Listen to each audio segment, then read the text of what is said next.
Okay, we should be live. Should be live.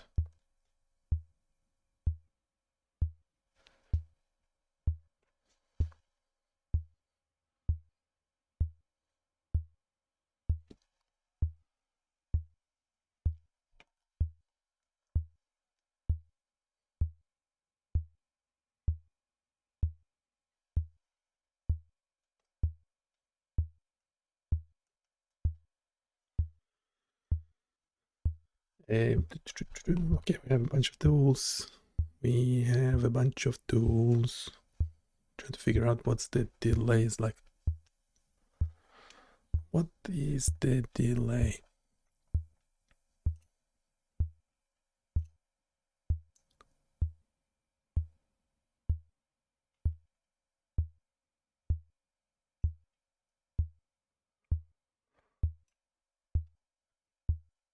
Okay, we have the webcam going. We have one of these tools. We have 3 new tools for you. Check out everything we do is available on BioniChaos.com. Go check it out. Provide your feedback.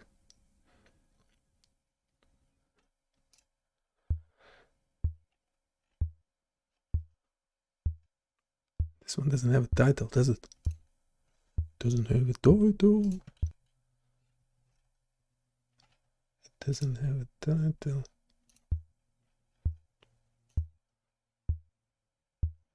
Okay, we have this NeuroSim TMS. We'll deploy. It's Friday deployment day.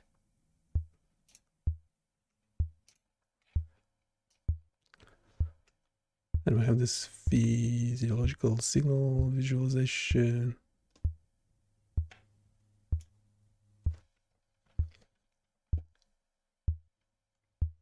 Yeah, it's this and back thing that you are looking at.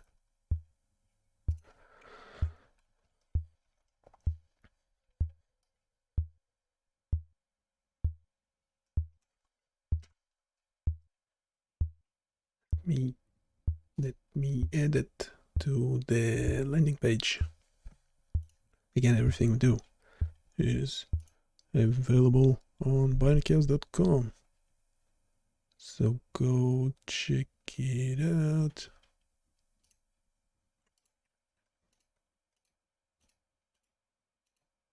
Someone just unsubscribed. That's okay. Yeah, likes. Yeah, put your likes, unlikes, dislikes, subscribe, unsubscribe. You know what to do. Mainly after feedback about this website that we're making. And yes, if you don't like AI, you're probably in the wrong place. If you don't like biomedical data, probably in the wrong place. So if you don't like some random stuff, yeah, random stuff all around. Content. Wait, I need to check the stream.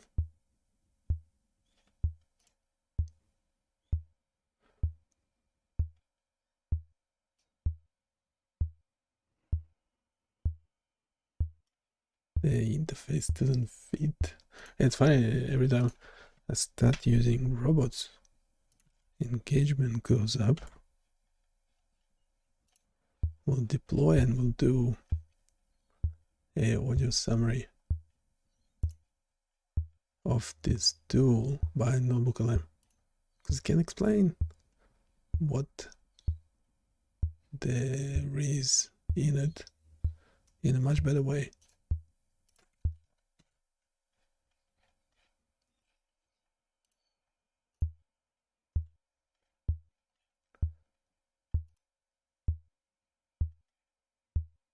Yeah, me talking doesn't do much.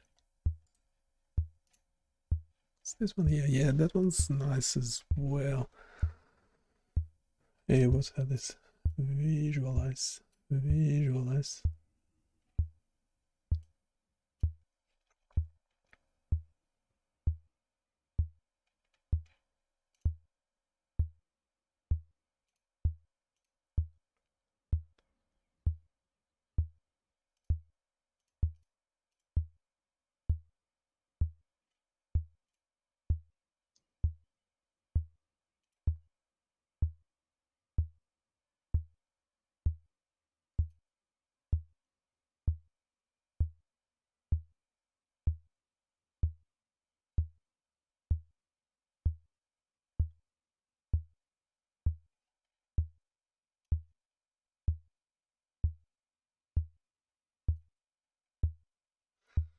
Yeah, it's the one that's the one being generated by Gemini. It's like a report, like an interactive report. Yeah, I might look at it.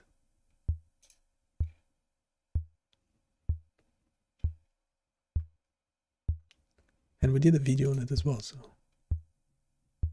yeah, so let's just do this free. Yeah, so it's Friday deployment day. Friday deployment day.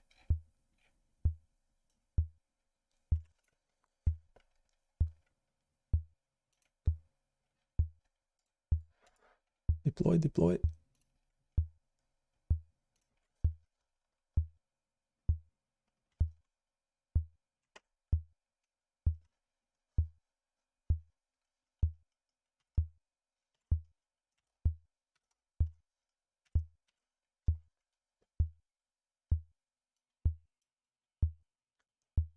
Yeah, if there's no humans who wants to interact, we will do a robot summary of several things. We could start one, like 12 minutes summary of this by Notebook 11. Just gave it a code. There's a description at the bottom of the page.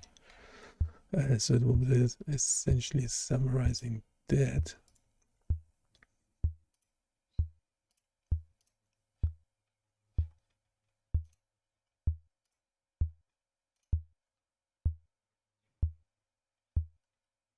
Oh, come on.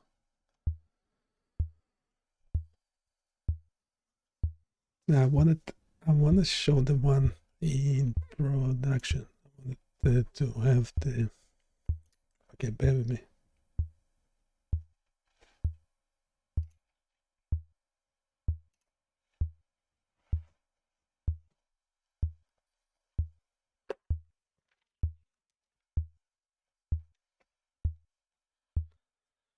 Bear with me. Well, you don't have a choice, do you?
Verify you are a human.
Okay, so we have these three tools for you to play around with to check out.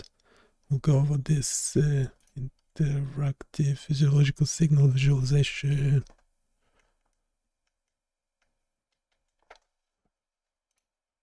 Hey, this is in production, yes.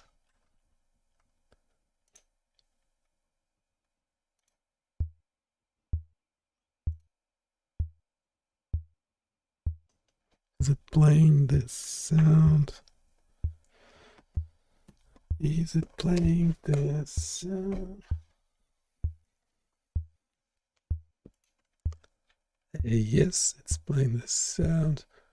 And we have a 12 minutes overview by Notebook LM, so just gave it the code, this text description below the page.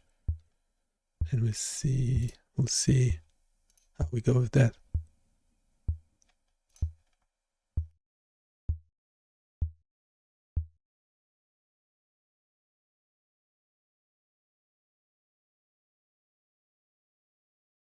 Welcome to the Deep Dive.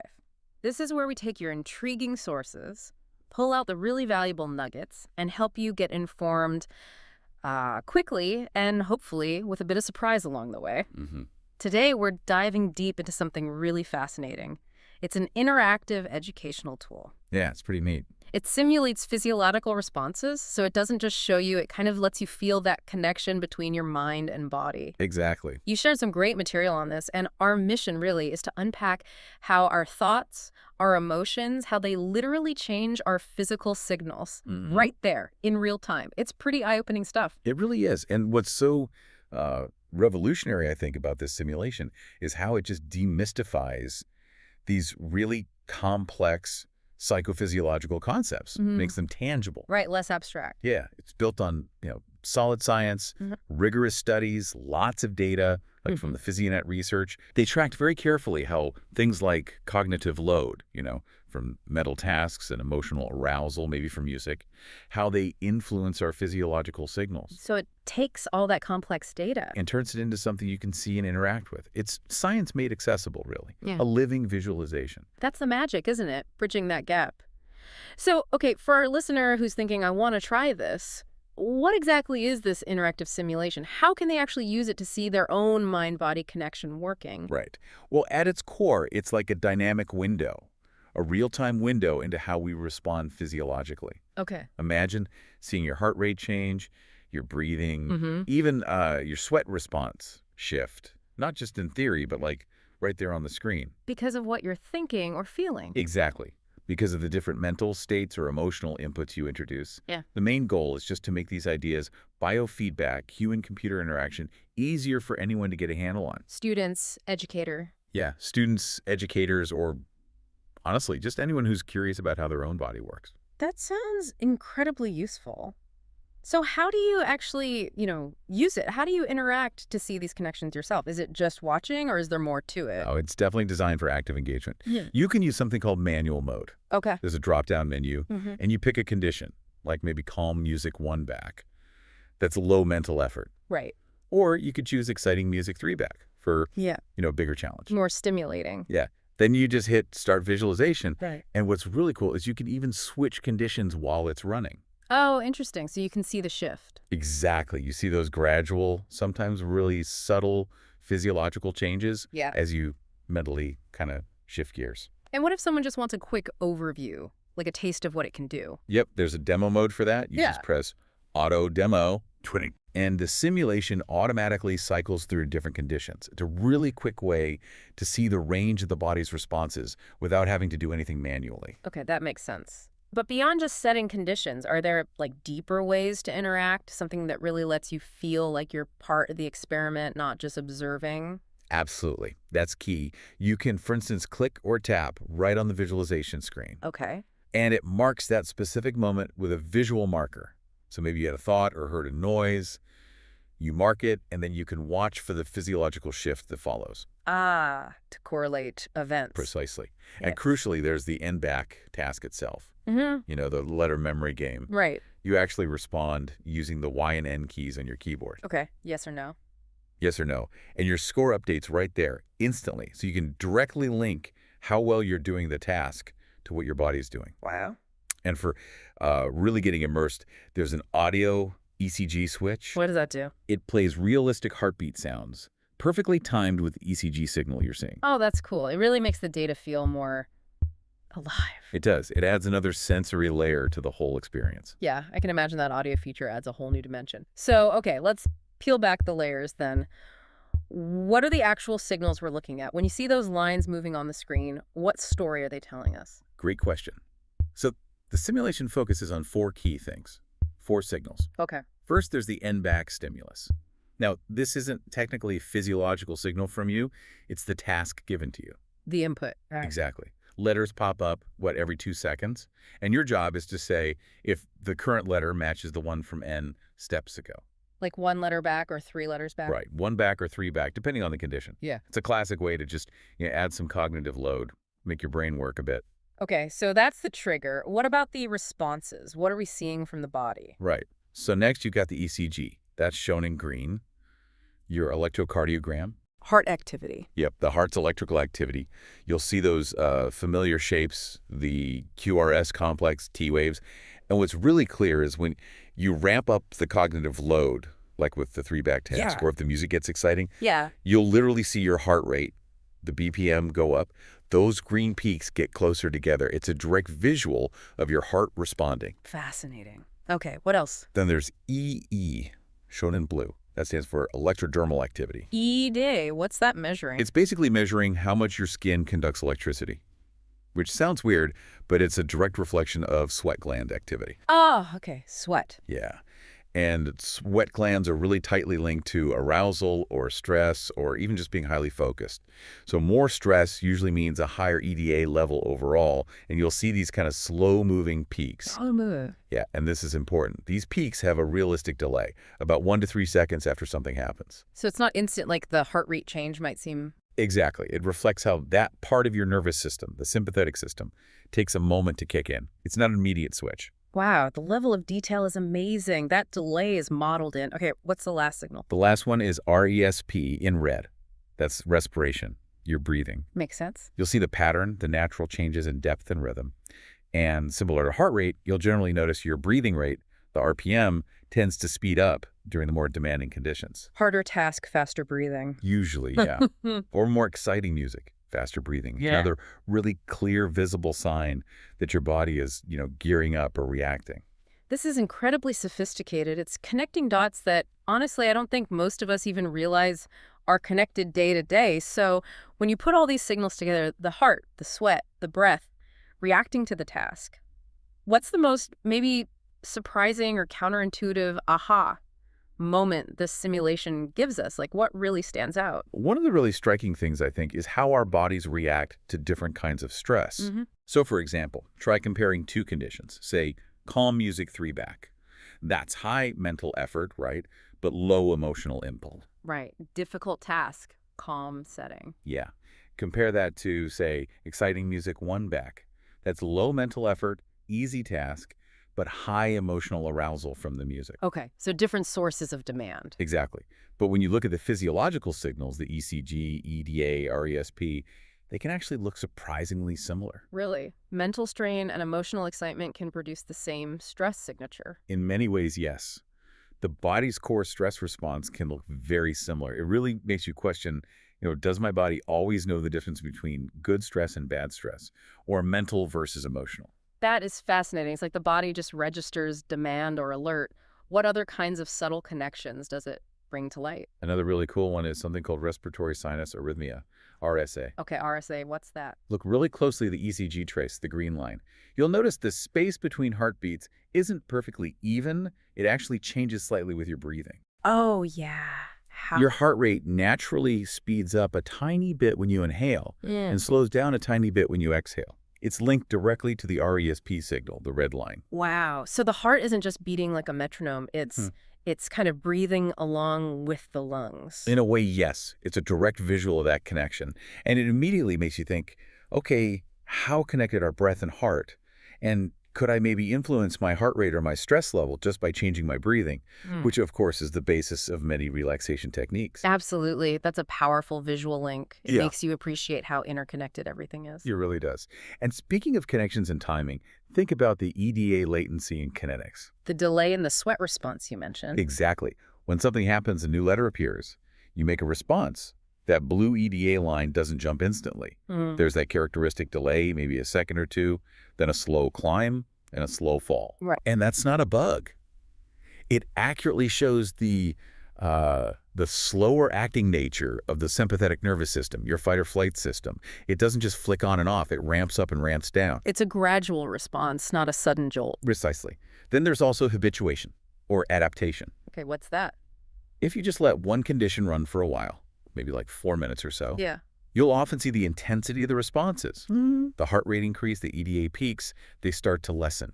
They get smaller. So your body gets used to it. Exactly. Yeah. It adapts. Your physical reaction to that same continuous stressor starts to decrease over time. It's like background noise. At first it's jarring, but eventually you kind of tune it out. Your body stops reacting so strong. That makes perfect sense. Conserving resources, maybe? Could be. It shows our bodies are constantly adjusting. Yeah. And finally, something I think everyone can relate to. Uh-oh.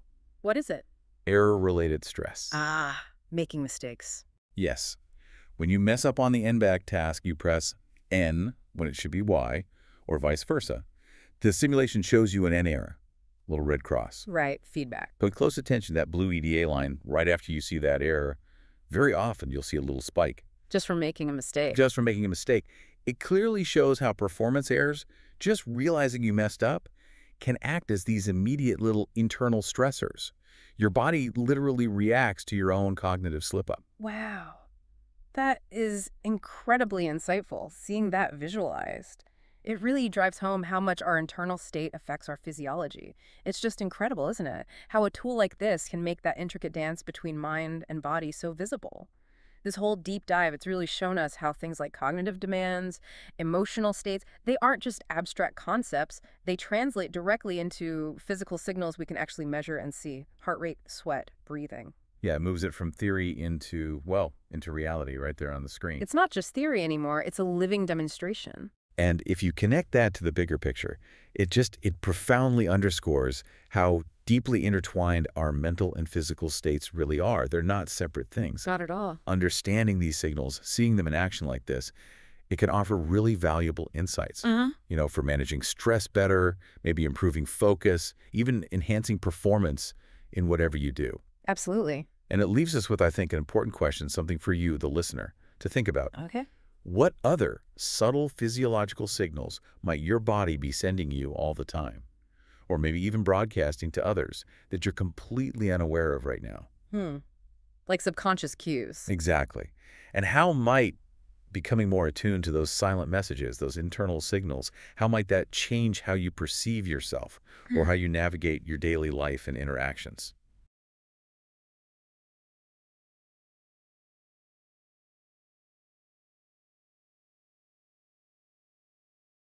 Yeah, there's a human in the loop. Just in case you have any questions.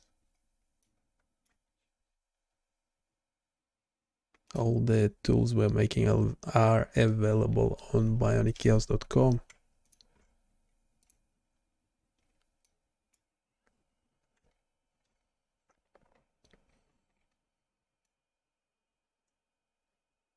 Have this TMS simulation. We'll get the notebook LM to review it as well.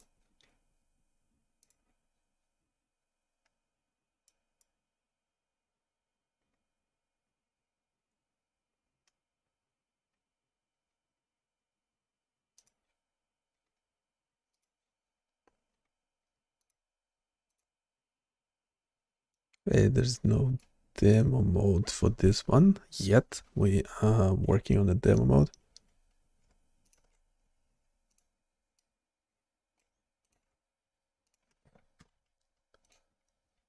Okay, so we reviewed this one and back. It's the demo. Yeah, there is a simulation. The play demo doesn't work. Why? Play demo doesn't work.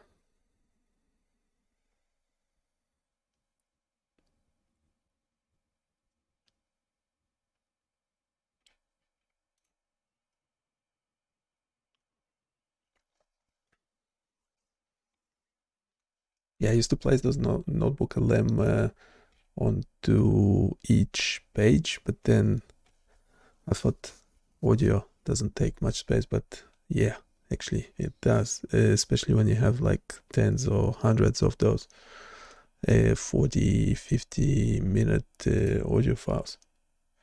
So they add up real quick. So we will keep them on YouTube. We'll keep them on a video, and we might have embedded a YouTube video on each page later on. Some of them do have it, some of the older ones. Pretty sure they have it. Pretty sure they have it.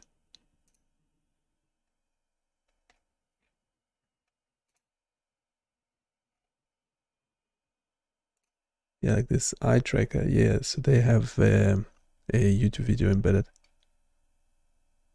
So it should be easier to review. The camera is in use, so I can't use this one at the moment. I only have one webcam, but you can go try it out yourself. If you like eye tracking, do let me know what you think about it. Or did it even work? Well, it's been there for a while. I only had a few complaints, but 99% success rate, whatever, in terms of it working. Someone actually did a video. Yeah, if you want to do a video on your YouTube channel and stuff, you can actually use that eye tracker and review its working. How does that sound? Okay, currently we have Claude Sonnet 4 looking into the code of this interactive TMS simulation, but did it make it any better?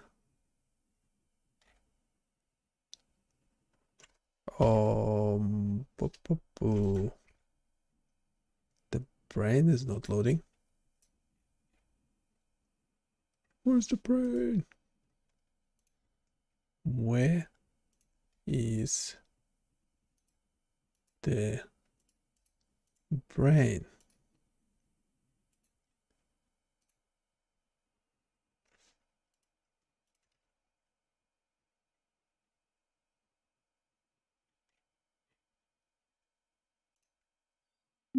Hey, can you fix the code, the layout of the page? Make sure the brain is actually loading. Make sure the canvas, the simulation canvas, is actually working correctly. I don't currently see any errors, but there must be, because the brain is not loading. The layout of the page can be improved, and the text below the canvas could be just like normal text. Like, can you get rid of those feature cards? I don't like them.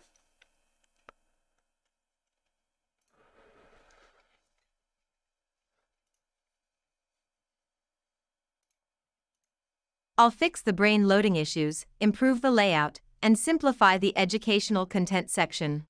The main issues are likely in the brain model loading and some missing elements. Index.html. Okay, you can do that one. You can do it quietly. Don't have to.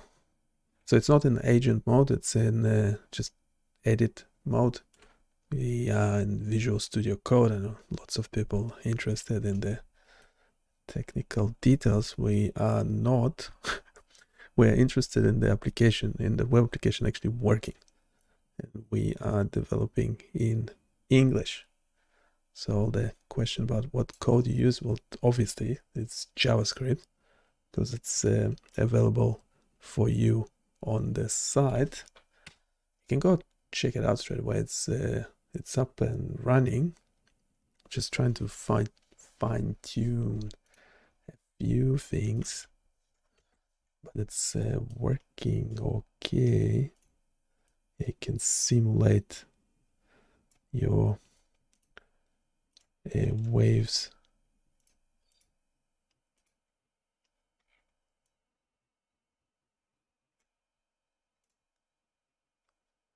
Enable precision targeting. You can target a specific area of the brain. This brain, by the way,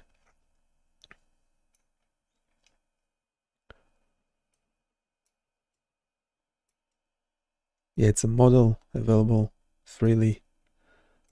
Can download it and play with it. Here we're only loading, as you can tell, there's like missing things inside it. Well, that's because we're not loading all the brain parts, only loading some of them, just to reduce the. We could have actually done the same thing in the seizure zone loader. That's actually loading the entire model. I don't want to open it right now because it's actually slows down my stream and I start losing frames. I already lost 70 frames, but that's not much. We can leave with that. I don't know when it happened. Probably when one of the agents was doing something. Anyway, everything we do appears on this side. I think I've already been talking enough. We'll get the robots to do the rest of the talking, unless a human has a specific question, not like where you're from and stuff, specific to the website. So you have to go check out BioniChaos.com, mention specific tool, and ask a specific question. It doesn't have to be technical. I mean, we do get the robots explain.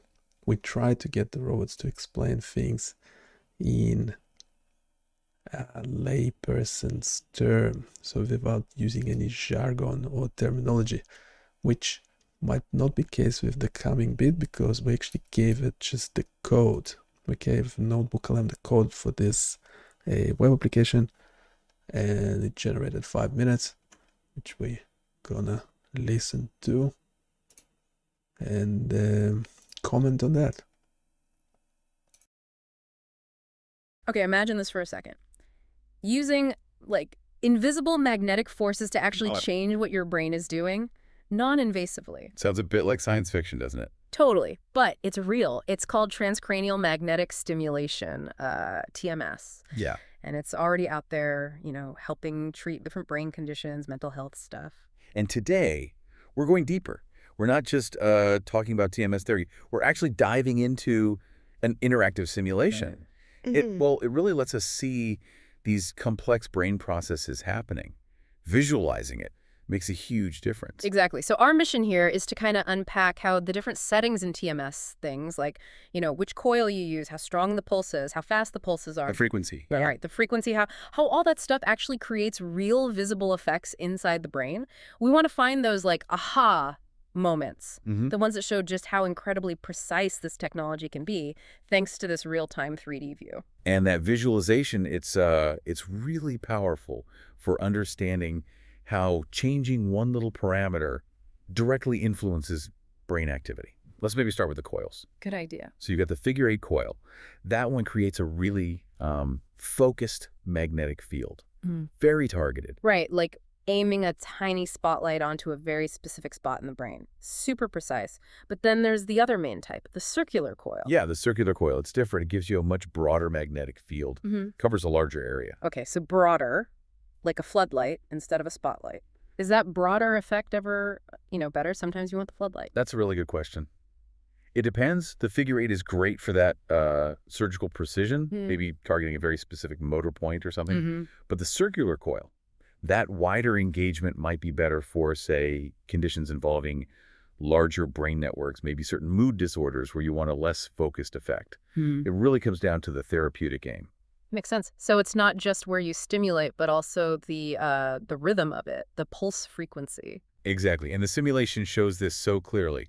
Low frequencies, anything under, say, 5 pulses per second, 5 hertz. Okay, less than 5 hertz. Those have an inhibitory effect. They basically calm down the neurons in that area, make them less likely to fire. Huh. Interesting. So it's like putting the brakes on. Does the simulation then show the opposite if you speed things up? What if you go above 5 hertz? Precisely the opposite. High frequencies, so more than 5 hertz, they're excitatory. Right. They ramp up the neural activity, make those neurons more likely to fire.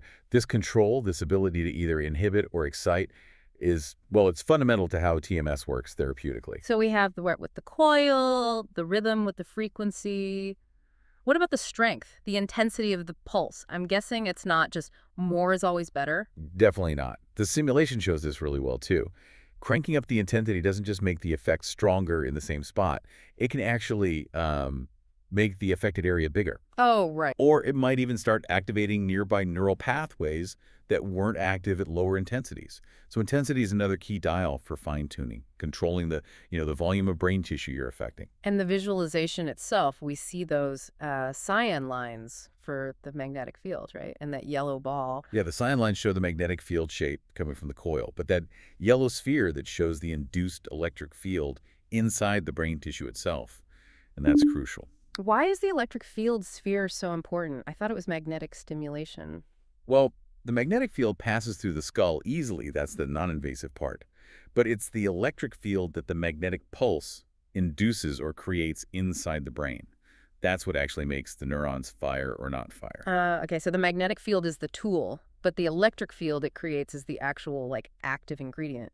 Exactly. Seeing that yellow sphere's location and intensity helps researchers know precisely where the stimulation is really having its effect, electrically speaking. Wow. It's more direct than just looking at the coil position. We also see heat colors on the brain model showing the intensity hotspots.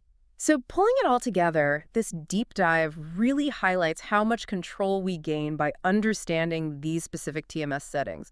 Knowing, okay, figure 8 for focus, circular for broader areas, and knowing that low frequency calms things down, high frequency ramps things up.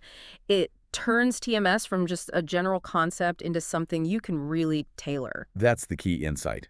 The power of visualization helps cement that understanding. You see, the figure-8 field is tight, the circular is wide. You see the inhibitory effect visually represented differently from the excitatory one. It makes it tangible. Precisely. And connecting this back to you, the listener, understanding these specific settings, seeing them visualized, it really gives you a window into the potential here. We're talking about highly targeted, non-invasive ways to interact with the brain. Absolutely. It makes you think, doesn't it? When you can visualize these invisible forces sculpting brain activity with such precision, what other questions does that raise? How else could we harness this kind of control, maybe to learn even more about how our own minds work? What future possibilities does this level of fine-tuning unlock? Something to really mull over.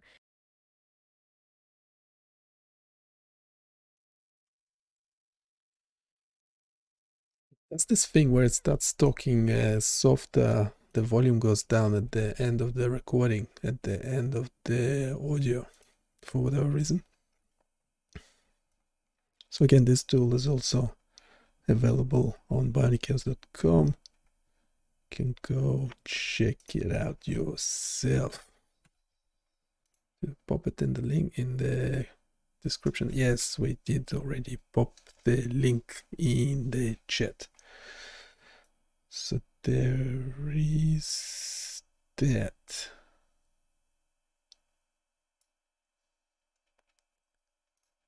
And we got another one.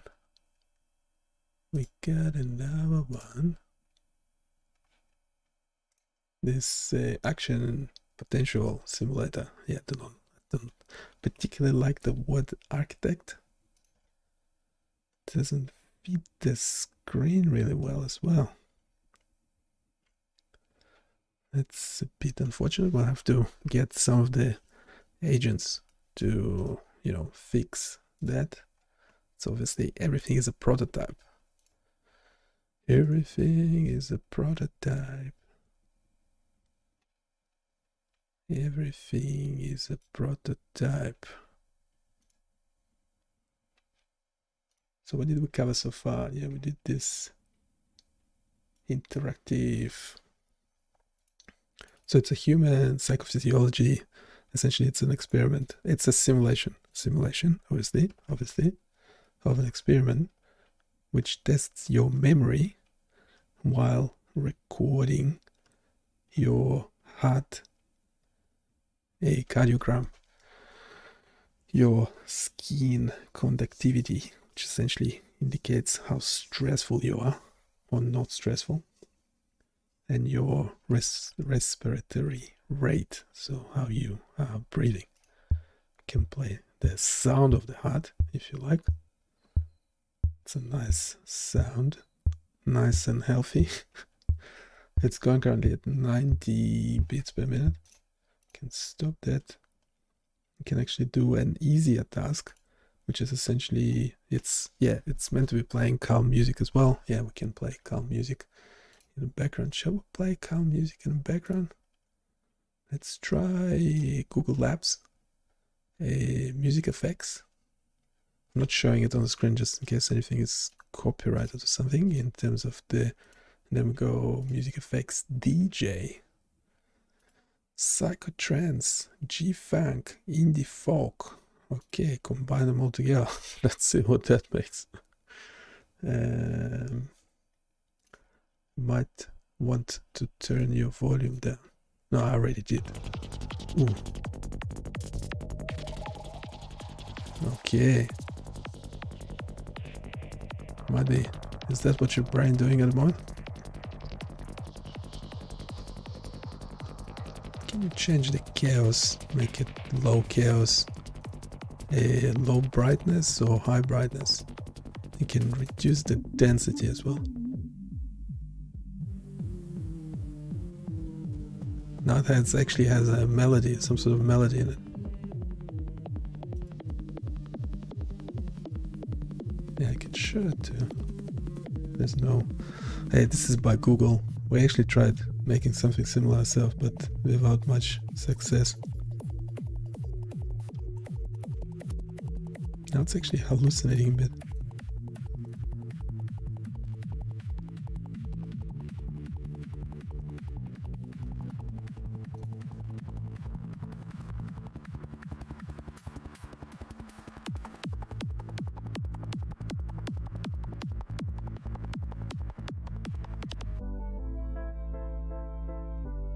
Anyway, you get the drift. I don't know if we should keep it. Shall we keep it in the background? Anyway, this task here, you're meant to do it while listening to some calm music in this one, and you're doing this memory task where you have to hit yes or no if you can remember the sequence of the letters. So if we have K, Y, T, C,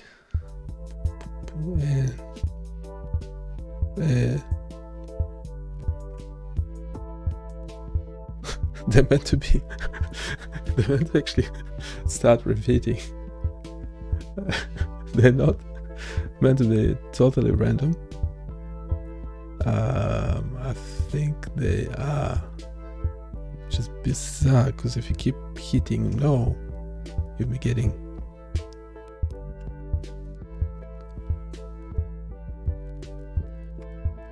you'll always be getting a high score.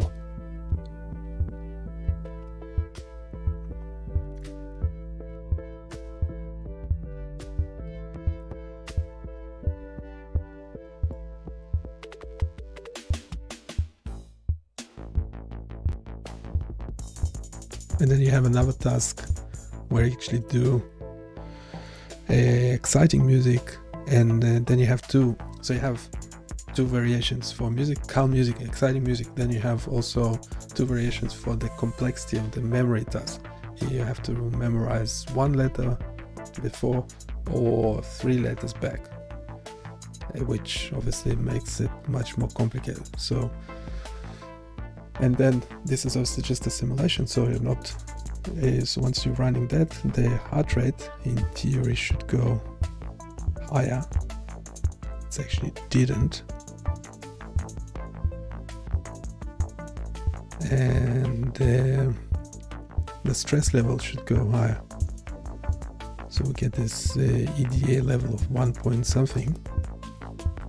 If we stop there and we go to a more easier task, so calm music and one back, memory test, yeah, then the heart rate goes low, EDA goes lower, so becoming less stress, heart rhythm drops a bit because it's not as stressed, and breath rate is 14 breaths per minute, which is, if you make exciting music 3 back, it's actually increasing to 19 or 20. I don't know what's up with the noise there. It comes up with noise, but then it's actually simulating a more realistic experiment.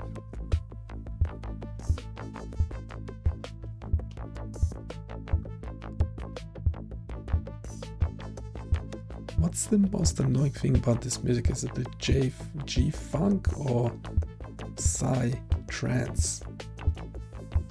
Let's actually try reducing them both, see what we get. Oh, what could have been the reggae jungle?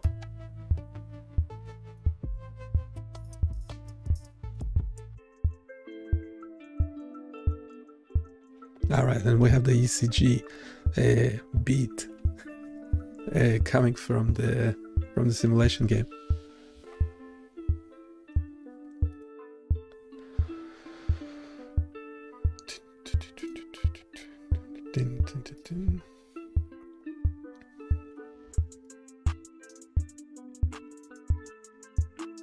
The beat is actually out of tune, so we'll turn it off.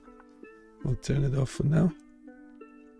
Okay, so we reviewed this already by Notebook LM. We'll be making changes to this description at the bottom of the page. You can go check out this tool yourself, provide feedback, read all about it, pop it into Notebook LM yourself.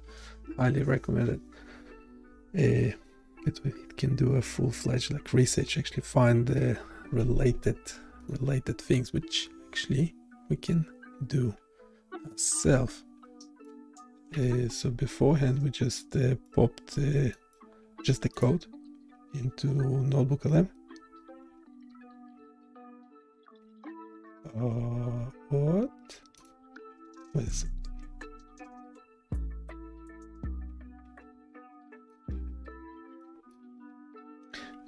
Okay, interesting. That's interesting. Interesting.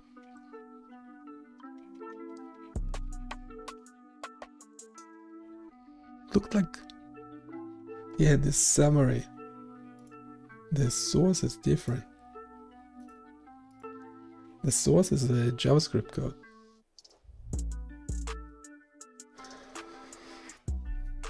The source is JavaScript code.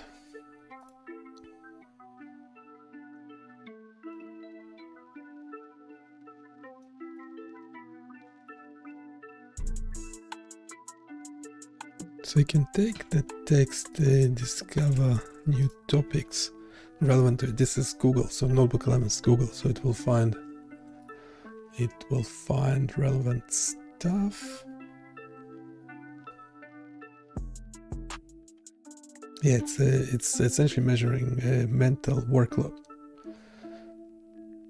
music effects on and psychological responses, biofeedback in medicine. Who, when, why, and how. Such a bad title. It's a paper. How physiology affects mental health. Yeah. Electrothermal activity. Yeah, that's that measurement. It's that blue line there, which we are simulating in this case. So essentially, if the task becoming easier, then the electrodermal activity of the skin reduces. Sinus arrhythmia. Not sure. Describes respiratory sinus arrhythmia and its health. heart rate, variability, and cognition. Yeah, obviously we're not gonna read. No one reads all this stuff. The neurophysiology of stress response. Arizona Trauma Institute. Okay, challenging cognition, load theory. Okay, that's getting out there. So we can import all these sources or select which one you like. It will add them to the chat. Now we have 11 sources, including our code, which is interesting because when loading it, I think it changed the JavaScript. I think it just extracted the text. Oh, I think I know what it did. It just extracted the text out of the code, which we did have quite a bit of text there below. But essentially it ignored the JavaScript, just relied on the text. Yeah, one of the sources was not able to load. Now the thing is, you can't generate another audio, so you have to delete the previous audio. Yeah, we already listened to it, and we can generate a new one, which will be including the tool that we are showing, this one here, the JavaScript, the description at the bottom, and also another 10 or 9 sources Google found to generate that audio as well.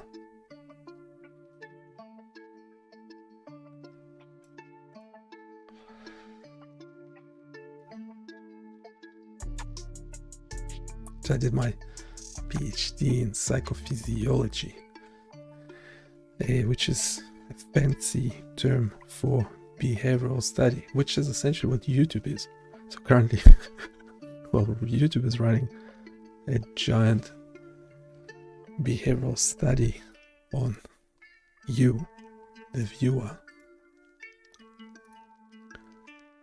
Hopefully by now we should actually have enough data, you know, based on our content, that we can essentially process the data as if it was a behavioral study.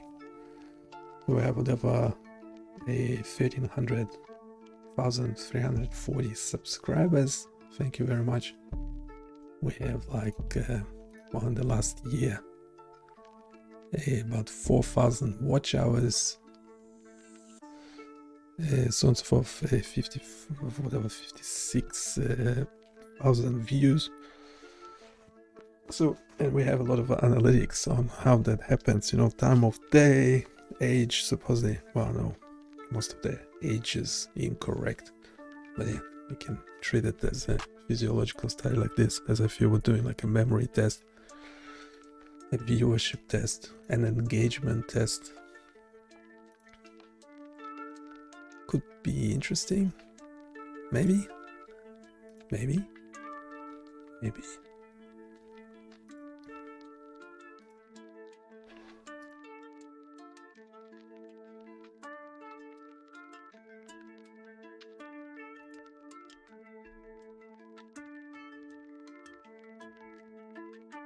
Yeah. Unless there's a question from a human. Unless there is a question from a human who might keep talking to robots. And we'll review this action potential thing. I have to stop the music. I have to stop the music real quick and do this action potential review. It doesn't really fit the screen. It is on the site. You can go check it out yourself. If you have a bigger screen, it might work better.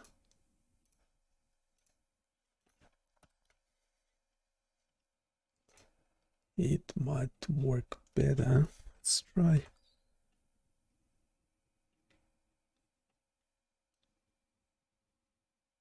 Yeah, let's try this and we'll just test it. We gave Notebook LM the code.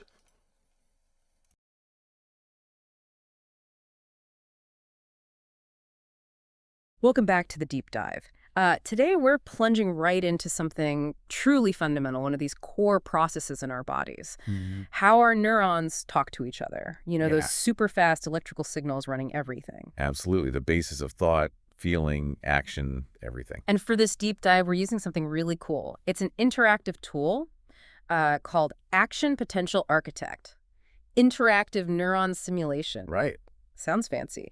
But it's basically a virtual lab bench for neurons, built for students, educators, anyone really interested in neuroscience. And it zeroes in on the action potential. That's the electrical spike neurons use to send messages. Right. All or nothing. Right. But this tool, the architect, it's not just about what it is. It lets you really dig into the dynamics. You can tweak things, these biological parameters, and see immediately how the signal changes. It's a great shortcut to really getting it. Okay, yeah, let's unpack that. So imagine we're sort of neuroengineers for a bit. Yeah. Our mission today is to step inside the simulation. We want to see what knobs we can turn, what the dashboard tells us about performance, and then, crucially, how this connects to, real-world stuff. What really makes a neuron tick. Sounds like a plan. All right, let's step inside the neuron then. This is where I think it gets really interesting. The core idea of this action potential architect is that you can directly mess with the neuron's basic building blocks. Exactly. You're not just reading about it, you're doing it. Yeah. And each parameter you adjust, well, it plays a really specific role in shaping that final electrical message. So what's first? Okay, so first up is the axon diameter. Think of the axon like the wire, the main cable the signal travels down. Okay. Its thickness directly impacts how fast that signal moves. Too thin, it's slow. Thicker, generally faster. The sim lets you go from thin to thick. You can set specific values too, like maybe 5 micrometers, which is decent size for some faster pathways. Got it. With equal speed, basically. To a point, yeah. Then there's myelination. Now this one is a big deal. Ah, the insulation, right, like on a real wire. Exactly. It's this fatty sheath wrapped around the axon. But it's not just simple insulation. It has these little gaps. The nodes of Ramvier. Precisely. And the signal literally jumps from gap to gap. It's called saltatory conduction. Right, I remember that. And it doesn't just speed things up a little, it dramatically increases speed, like potentially 100 times faster than without myelin. Wow, okay. So in the simulation, you can adjust this from none all the way to heavy. You can even put in a value, say 5, and just watch the speed change. That's a huge factor then. What else can we tweak? Next, we've got the ion channels. Crucial stuff. First, Na plus channel density. Sodium channels. Sodium, okay. That's the go signal, right? That's a good way to think about it. These are the gates that fly open first, letting positive sodium ions rush into the neuron. That influx of positive charge is what kicks off the action potential, that electrical spike. So their density, how many there are, must be important. Absolutely. More channels, potentially a stronger or easier to trigger signal. Fewer channels, maybe it's harder to get going. The sim lets you adjust this from low to high. Okay. Sodium starts it. What stops it or resets it? Good question. That brings us to K plus channel density, potassium channels. Think of these as the brakes or the reset mechanism. Okay. After the sodium rushes in and the voltage spikes, these potassium channels open up. Potassium ions, also positive, rush out of the neuron. Ah, so that brings the voltage back down. Exactly. It repolarizes the neuron, Yeah. gets it ready to fire again really quickly. So again, you can adjust the density from low to high and see how that affects the shape and recovery of the signal. Man, it's amazing how all these pieces have to work together so precisely. It really is. And just seeing it happen in the simulation, changing one thing and watching the graph respond, that's where those aha moments happen, I bet. Definitely. It makes the abstract concepts very concrete. So, okay, we're tweaking these parameters, diameter, myelin, the channels. But how does the simulation tell us if we're actually improving things? Like, what are the readouts on this neuron dashboard? Right. It gives you immediate quantitative feedback, key metrics. First, there's velocity. Speed. Yep. Plain and simple speed. How fast is that action potential traveling down the axon? Measured in meters per second. Super important for, reaction times, processing speed. Makes sense. What else? Then you get peak voltage. That's the maximum voltage the neuron reaches during the spike, usually measured in millivolts. It tells you something about the strength or amplitude of the signal. Okay, speed and strength. Then there's fidelity. This one's interesting. It's basically about how reliably the signal is transmitted. Is it clear? Does it degrade over distance? High fidelity is good, like a clear phone line. Low fidelity, the message might get garbled. Ah, okay. Signal quality. Exactly. And finally, something really crucial, energy cost. Ooh, that's important. Efficiency. Hugely important. Generating these electrical signals takes metabolic energy. The simulation actually estimates this cost. So you might find cranking up the speed by thickening the axon and adding tons of channels makes it super fast. But really energy hungry. Precisely. So it highlights these biological trade-offs, speed versus efficiency. Our brains are constantly managing that balance. That's fascinating. And you can actually see all this happening too, right? Not just numbers. Oh yeah. There's a neuron visualization where you literally see the impulse moving down the axon, and an action potential graph plotting the voltage changes over time. So you see the spike, the repolarization. Nice. Plus simple buttons like stimulate to trigger an action potential with your current settings, and play demo to see preset examples. Very user-friendly. So we've got the controls, the dashboard readouts. How does this architect help us connect it to, well, reality, like different neuron types or even problems? It does that through preset scenarios and challenges. They're really useful for applying what you've learned. Okay, like what scenarios? Well, there's a default setting, just a standard baseline neuron to start from. Then there's optimized fast. Ah, so configured for maximum speed, like maybe a motor neuron for reflexes? Exactly. You can see what parameters make that happen. Then there's dysfunctional. This one's set up with parameters that impair its function, so you can see what broken looks like electrically. Useful for understanding problems. And speaking of problems, perhaps the most impactful one is the MS model. Multiple sclerosis. Yes. It specifically simulates the conditions found in MS where the myelin sheath gets damaged or destroyed by the immune system. Wow. So you can directly manipulate the myelination level in that context and see exactly how it slows down the signal, reduces fidelity. It really drives home the importance of myelin for healthy nerve function. It connects the simulation directly to a real, significant neurological disease. That is powerful, seeing the mechanism of the disease simulated like that. It really is. And then there are challenges too, like little puzzles. Yeah, exactly. To really test if you've grasped the concepts. They give you a goal, and you have to adjust the parameters to achieve it. What kind of challenges? There's challenge 1, fix the firing. So maybe the neuron isn't firing properly, and you need to figure out which parameters to tweak channel density, maybe, to get it working again. Okay, troubleshooting. Then challenge 2, speed up the signal.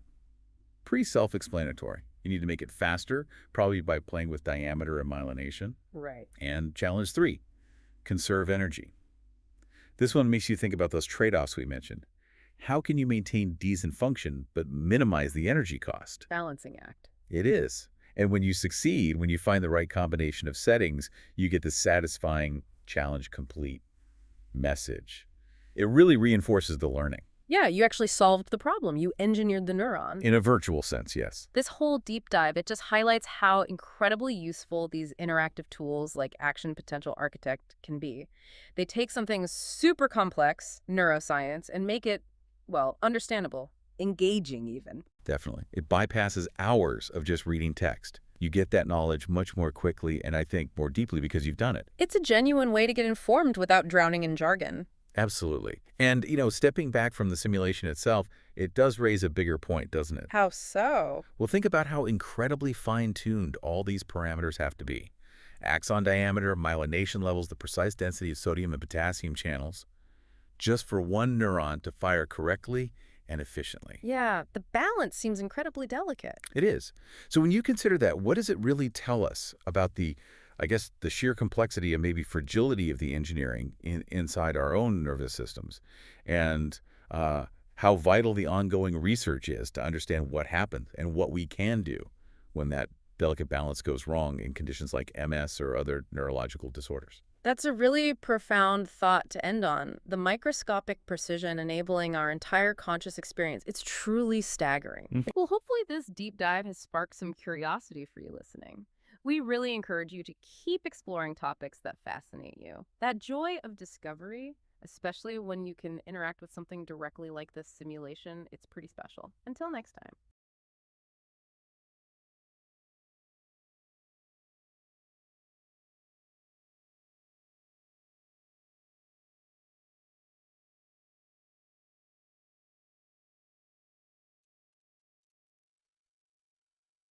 Okay, there is a human in the loop.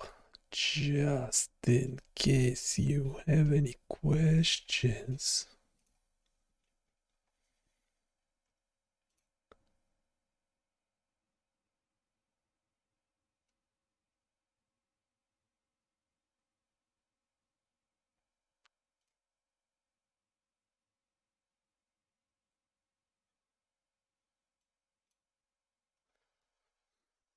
Right now we're looking at these 3 different tools. Yeah, they're very different. They're kind of related. They're all related. Well, this one is hard. There's no EEG.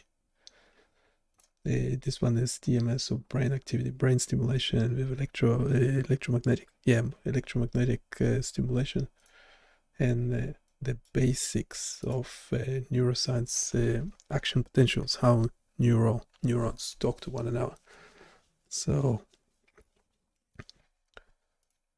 let me know if you are interested in this kind of stuff. Now, no. Should we do a music break? Go grab a coffee.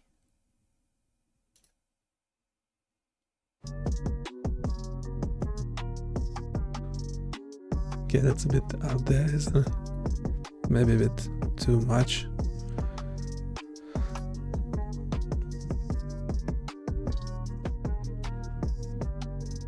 This is SKA. What's ska means? I'm too old. Don't know. Pipa? What's pipa? What if we make them all equal?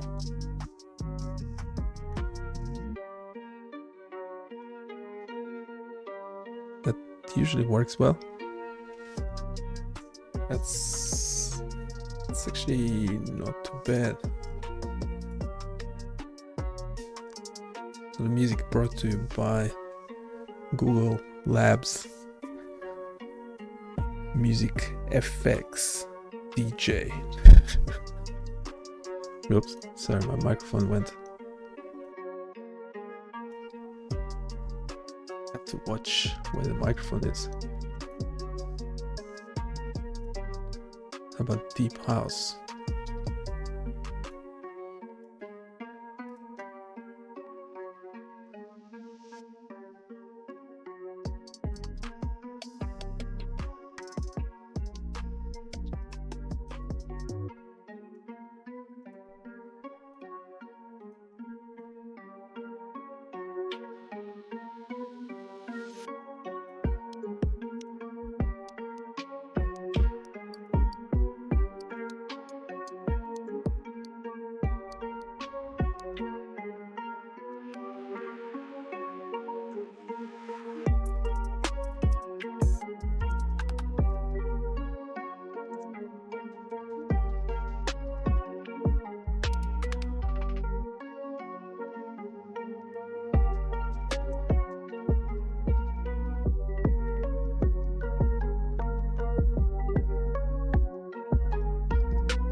Have you ever found yourself wondering about that age-old question?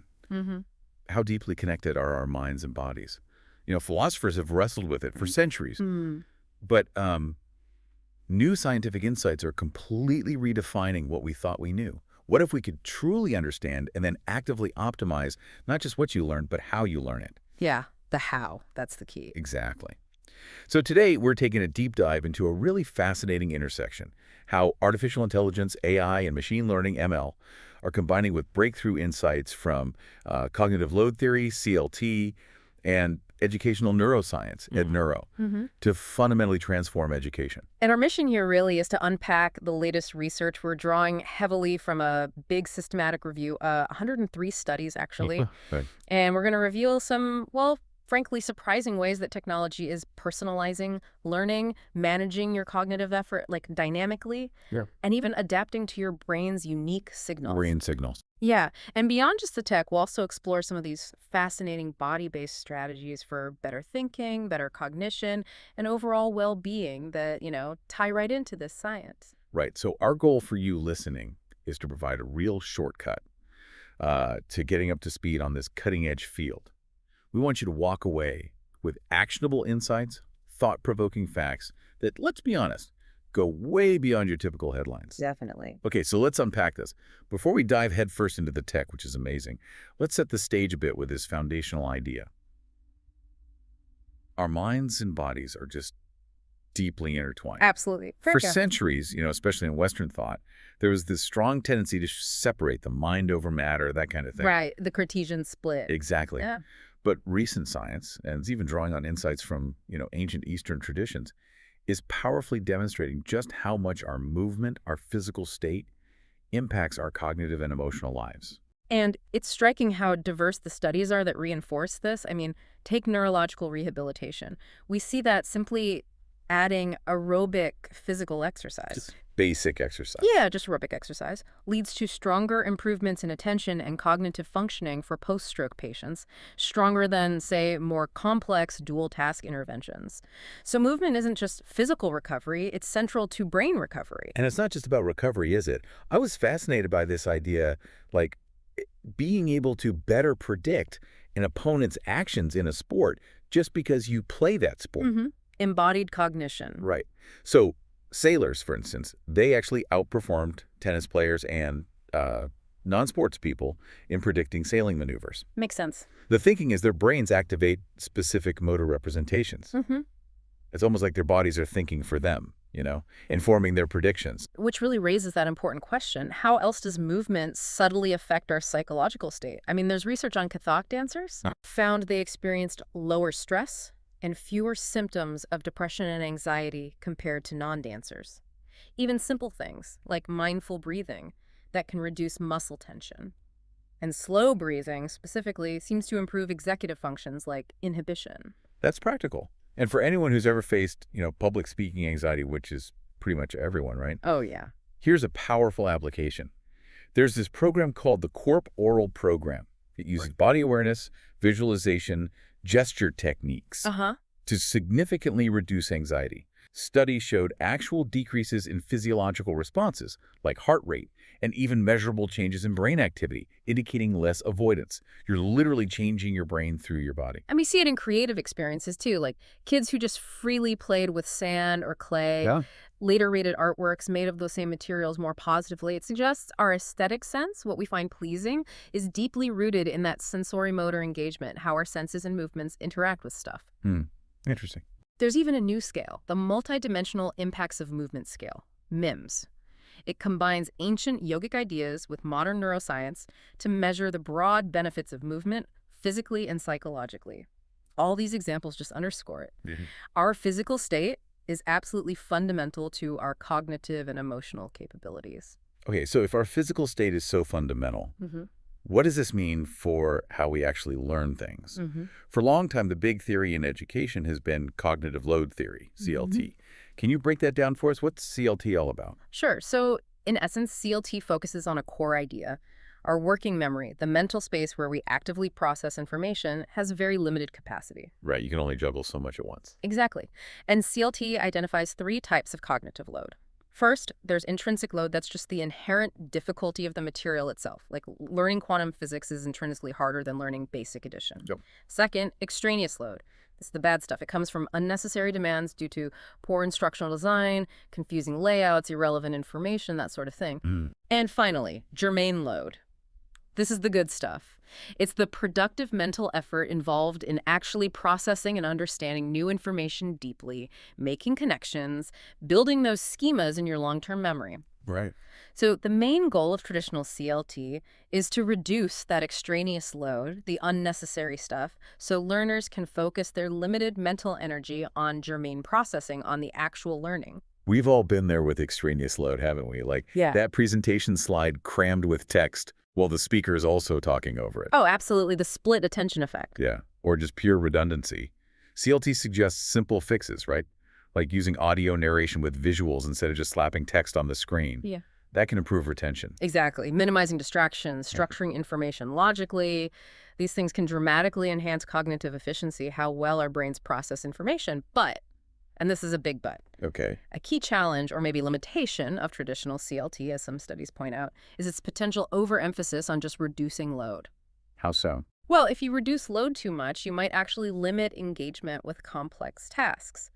Or it can lead to this one-size-fits-all approach to learning pace, assuming everyone benefits from the same level of simplification. Oh, okay. So that raises the crucial question, doesn't it? How do we move beyond just reducing load to actually optimizing it for deeper, more personalized learning? That's exactly right. If one size fits all is the problem, how do we get to real personalization? And this, I guess, is where AI and educational neuroscience really step in. Precisely. They offer some incredible solutions, stepping in to redefine learning efficacy and address some of those limitations we just talked about. So how does that work? Well, connecting this to the bigger picture, AI and machine learning are fundamentally changing education.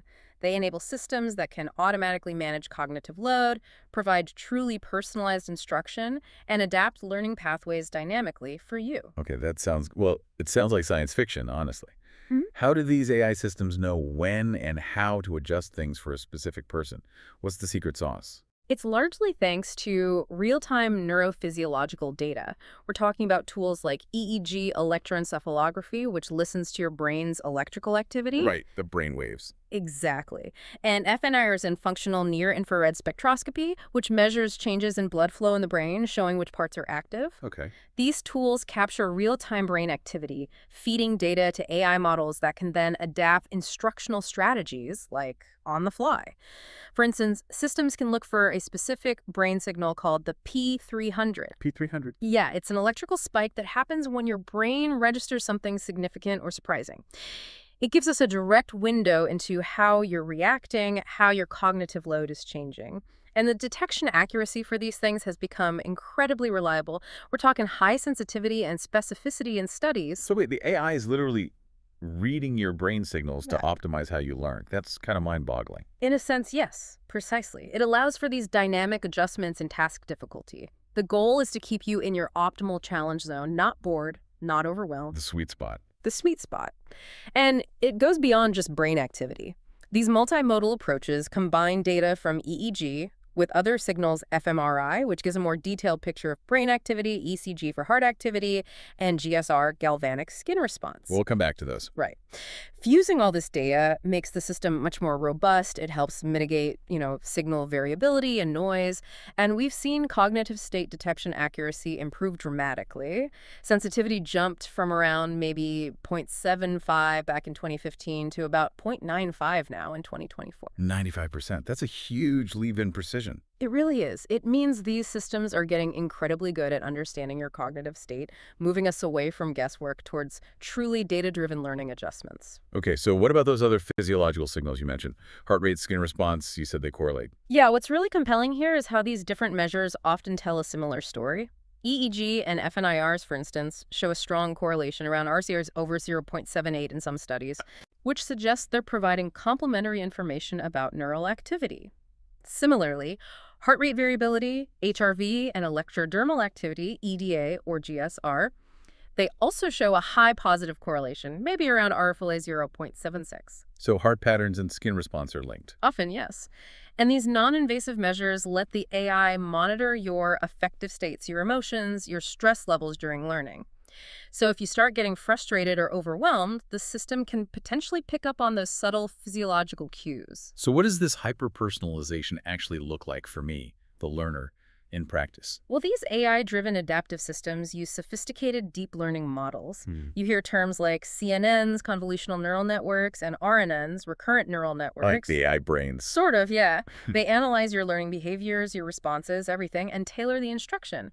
For example, studies show optimal video playback speed isn't the same for everyone. Really? Yeah, high-level learners might do best at 1.5x speed, while others excel at 1.25x.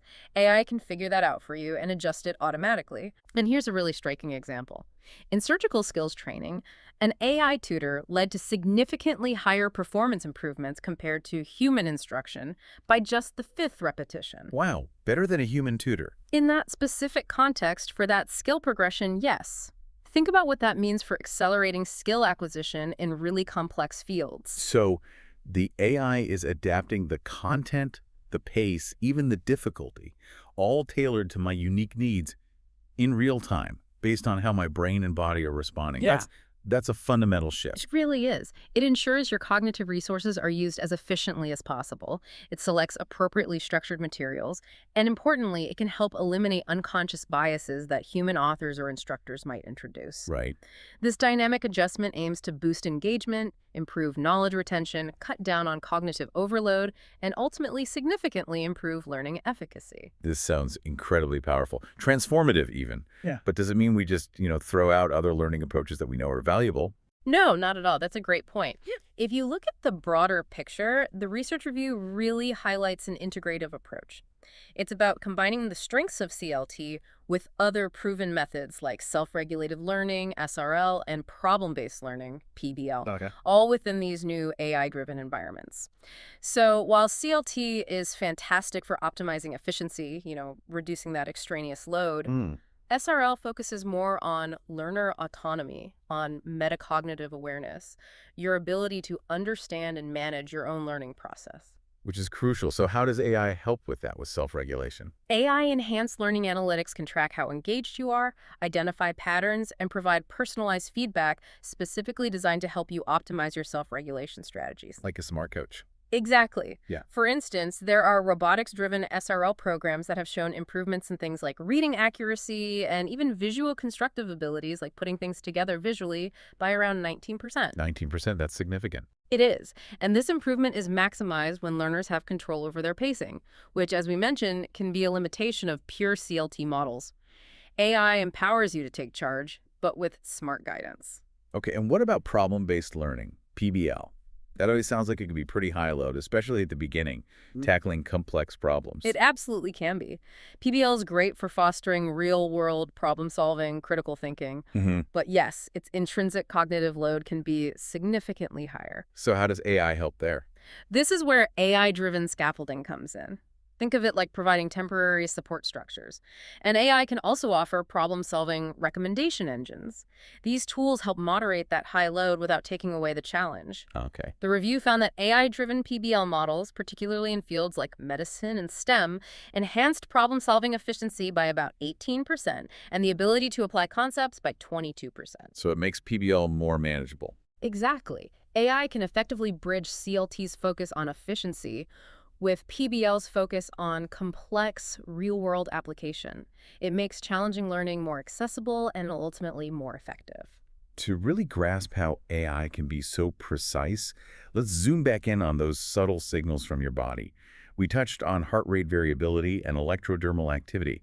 How do these specific markers give AI such critical insights in learning situations? Right. So heart rate variability, HRV, is a really interesting one. It's seen as a reliable and, importantly, convenient way to assess your autonomic function. Your body's background operating system. Kind of, yeah. It manages things like breathing, heart rate, digestion, all automatically. And longitudinal studies consistently show that higher activity in your parasympathetic nervous system, the PNS, often called the rest and digest system, is associated with better cognition. Better cognition. So why is that? Why does being more rest and digest help thinking? Well, it seems to be more nuanced than just feeling generally relaxed, although that helps. The PNS actively helps reduce blood pressure and promotes cerebral vasodilation, meaning it helps widen the blood vessels in your brain, improving blood flow. Think of it as opening up the highways for more oxygen and nutrients to reach your brain cells. This likely diminishes the chance of subtle damage over time. Okay. Plus, the PNS has an anti-inflammatory effect throughout the body, including the brain. Conversely, there's some evidence suggesting that higher activity in the sympathetic nervous system, the SNS, your fight or flight system. Yeah, right, the stress response. Exactly. Higher chronic SNS activity might actually be detrimental. It's been linked to things like a greater decline in episodic memory or potentially even a higher risk of dementia down the line. So it really points to this subtle but significant role your autonomic balance plays in cognitive health and your readiness to learn. Okay, that's HRV. What about ED, electrodermal activity, that galvanic skin response thing? How's that useful? EDA measures the continuous tiny changes in the electrical characteristics of your skin. It mostly reflects sweat gland activity, which isn't under your conscious control, but it is modulated by your sympathetic nervous system, the SNS. So it gives us pretty direct insights into your autonomous emotional regulation, your level of arousal, things like pain, fear, anger, even positive excitement. They can all cause changes in EDA. So they aren't just abstract numbers. They're reflecting your emotional state, your arousal level. It sounds like a window into how you're actually feeling during the learning process. Precisely. You've got it. Well, EDA has this history with things like polygraph tests. Yeah, lie detectors. Right. But in the context of learning, these measures allow AI systems to infer your psychological or physiological arousal in real time. Are you engaged, frustrated, bored, overwhelmed? This helps the system adapt the learning experience to your current state. Tailoring not just to what you know, but how you're feeling about it. Exactly, how your body is responding. But it's really crucial to acknowledge the complexities here. External factors like room temperature, internal things like medications, even where you place the sensor, they can all affect EDA readings. Ah, okay. So it's not perfectly straightforward. No. And there's also a slight delay, maybe 1 to 3 seconds, between the stimulus and the skin response. So it's a powerful tool, yes, but it needs careful calibration and interpretation within the larger context of other data. This whole vision, AI-enhanced, neuroscience-informed, truly personalized learning. Mm-hmm. It's incredibly exciting. It really feels like it could unlock a new era for education. Mm-hmm. But it also sounds like there must be some significant hurdles and some major challenges to overcome to make this a widespread reality. What stands out to you as the biggest ones? Yeah, absolutely. Looking at the broader implications, the primary challenges really cluster around a few key areas. Ethical considerations, especially data privacy, and then fairness and scalability. Okay, let's take privacy first, neurodata. Exactly. The use of neurophysiological data, your brain activity, your physiological responses, it raises significant privacy vulnerabilities. I mean, one study we looked at actually assigned a pretty high risk assessment score, 0.76, specifically for embedded brain reading technology. So there's a strong, and I'd say urgent, call from researchers to strengthen neurophysiological data protection. We need robust safeguards to ensure this technology is used responsibly and ethically. Protecting our most sensitive data, especially from our brains, that has to be paramount. What about fairness? Ensuring this doesn't just create new divides. That's absolutely critical. Algorithmic bias is a known issue in AI, and we need to ensure these systems don't perpetuate or even worsen existing inequalities. Equity of access is another huge piece. How so? Well, the reality today is that AI-enhanced education, especially the sophisticated stuff using neurodata, remains unevenly distributed. There are gaps across gender, race, age, socioeconomic status, geography. The digital divide, but maybe amplified? Potentially, yes. While bias detection algorithms are getting better, improving fairness metrics, these socio-demographic factors still significantly influence learning outcomes. We absolutely need inclusive design principles from the ground up and scalable methodologies to make sure these powerful benefits actually reach all learners, not just a select few. And then there's the sheer technical challenge. Scaling this kind of hyper-personalized system, potentially using real-time physiological data, to millions, maybe eventually billions, of learners worldwide. That sounds daunting. It is. The scalability requirements are immense. Future systems need to achieve what's called linear scalability, meaning performance doesn't degrade as you add more users for potentially 100,000 or even more concurrent users, While staying fast. while maintaining incredibly fast performance. We're talking response times under 100 milliseconds, throughput maybe over 10,000 transactions per second. Just to give you a sense of the scale, processing the cognitive data for just 1,000 users might require around 5 TFLOPS of computing power. Which is a lot. It's a significant amount of computation, like running a mini supercomputer for every few thousand learners. Yeah. So efficiency has to increase dramatically, but without sacrificing the accuracy that makes it work. This means tackling big challenges in memory management, network infrastructure, distributed databases. It's a major engineering lift. So, pulling it all together, what's the biggest takeaway for future developments? Where does the focus need to be to make this incredible vision a reality? I think future research really has to emphasize methodological innovation across the board. That means integrating multiple data streams more effectively, improving the accuracy of real-time cognitive assessment, enhancing how we model individual differences. And on the tech side, the systems absolutely must achieve both horizontal scaling, adding more machines, and vertical optimization, making each machine more efficient. The goal has to be ensuring that the cost per user actually decreases as the system grows, making it affordable. Right. Ultimately, the goal is to develop these high-accuracy, affordable, and critically ethically responsible AI-driven educational systems that are genuinely inclusive and equitable for everyone. So, reflecting on all this, what does it really mean for your journey as a learner? This deep dive, I think, has revealed that the future of education isn't just about what you learn, but fundamentally about how you learn it. From your heart rate to your brainwaves, AI is stepping in, or starting to create a truly tailored experience, turning what sometimes feels like information overload into, hopefully, a more personalized pathway to mastery. And that convergence AI, machine learning, cognitive load theory, educational neuroscience, it really offers an unparalleled opportunity to redefine learning efficacy.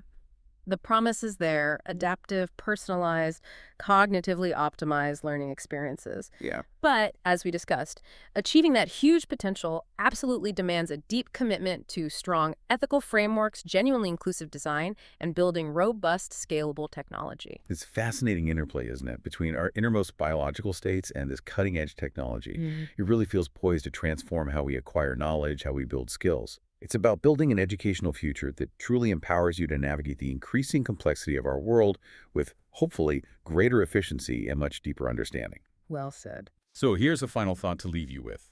As AI continues to get better and better at reading our cognitive states, our emotional states, consider this.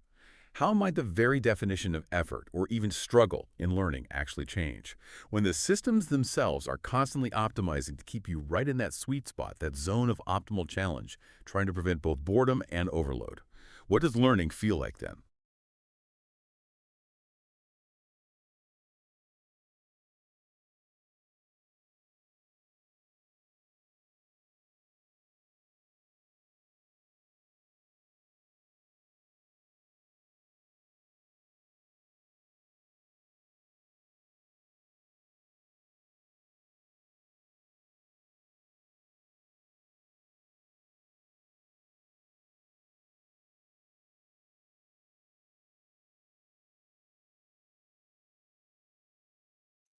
Yeah, so that was Notebook LM. We gave it the source code for this code, which is available for you as well.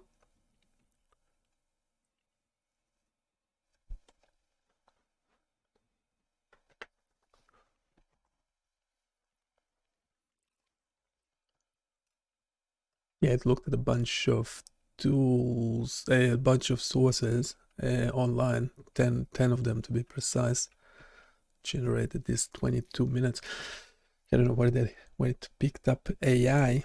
Just a comment on that. If we are training a model, it will then have to be specific to the simulation, because in this case, we're generating synthetic data, so we can expand the data set, essentially run it for forever, keep generating the simulated stuff with different parameters, essentially simulating a human psychophysiology, a behavioral study, in this case cognitive load for memory while listening to music, a memory task.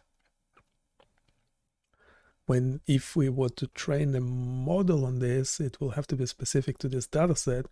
So essentially, yeah, we'll probably be using something like fuzzy logic to see for each one of these 3 parameters, the respiratory rate doesn't seem to change much.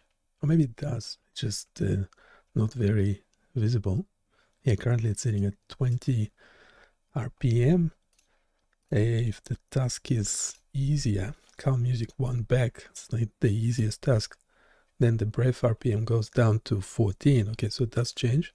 There's some noise in the recording, but that's okay. Actually, it's not okay because it's synthetic. It shouldn't happen, but the synthetic data is so good that it's actually mimicking what might happen in an actual study, where when you shift a change between different tasks, you get an artifact. So it's actually quite realistic that way.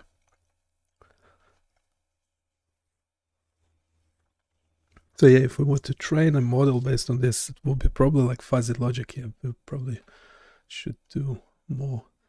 We could actually use Notebook LM. I wonder.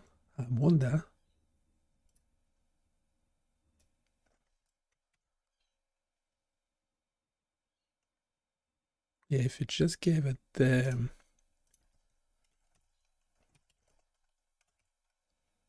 fuzzy logic, well, in Biomedical data science,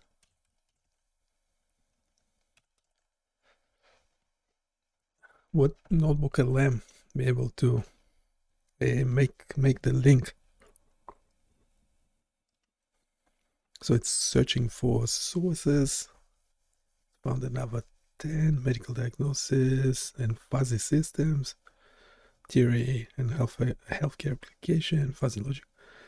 Yeah, so they seem to be all relevant. Fuzzy logic versus traditional AI, five best key differences. That's an interesting one. Application of data mining and soft computing in bioinformatics, and that's including fuzzy logic. So we'll import all those. We now have 20 sources, and we will delete current audio.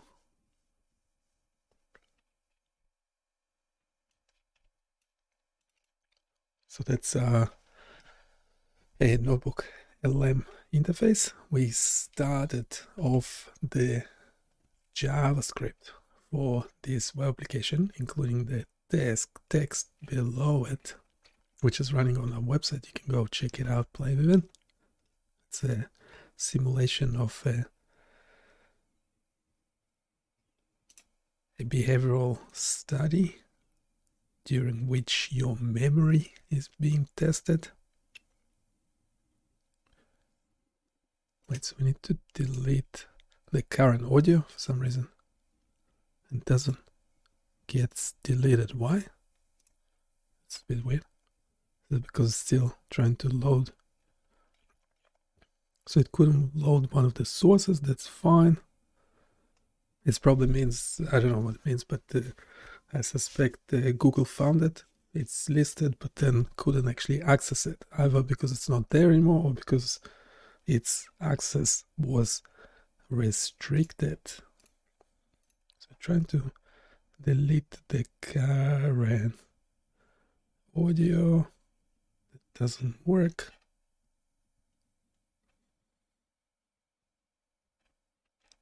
It probably will struggle loading these 3 PDFs. We'll let it run for a bit, see how we go.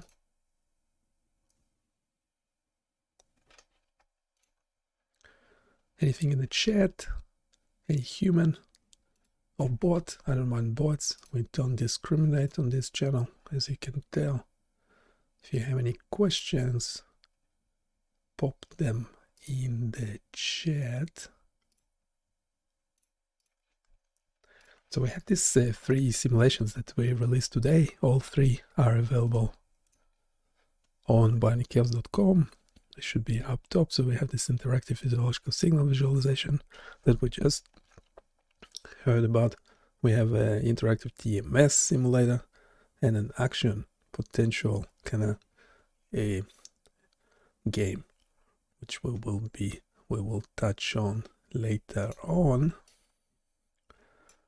Let's do the TMS. So again, Notebook LM, we have this, they gave it the simulation, the JavaScript, the text around it. We found another 10 relevant sources that loaded all of them. We'll just listen to it real quick. Let's see if we have any comments to make. We could actually try the Notebook LM interactive mode, where we could interrupt the podcasting, the broadcasting.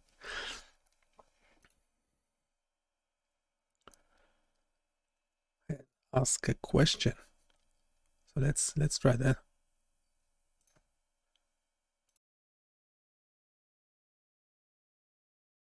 Have you ever maybe imagined being able to, well, tune your brain, adjust its settings for better health, maybe sharper focus, or just overall improved performance? It might sound like something straight out of science fiction, right? But today we're diving deep into a really fascinating neurophysiological technique that's actually making incredible strides in, well, pretty much that exact direction. Yeah, It's called transcranial magnetic stimulation, or TMS. that's right. So for this deep dive, we've pulled together the most important nuggets from a whole stack of sources, articles, some really cutting-edge research papers, even some diagrams to really help us get to grips with this approach. We're going to unpack what PMS is, how it actually works, fundamentally its growing therapeutic uses, and, this is interesting, some truly surprising new insights from recent research that are, well, challenging some long-held ideas. Yeah, and our mission today really is to help you understand not just what TMS is, but why it matters so much. It has this dual role, which is critical, Okay. both in advancing, fundamental basic science, letting us map and understand the brain's complexities, and in its clinical applications for a whole range of difficult disorders.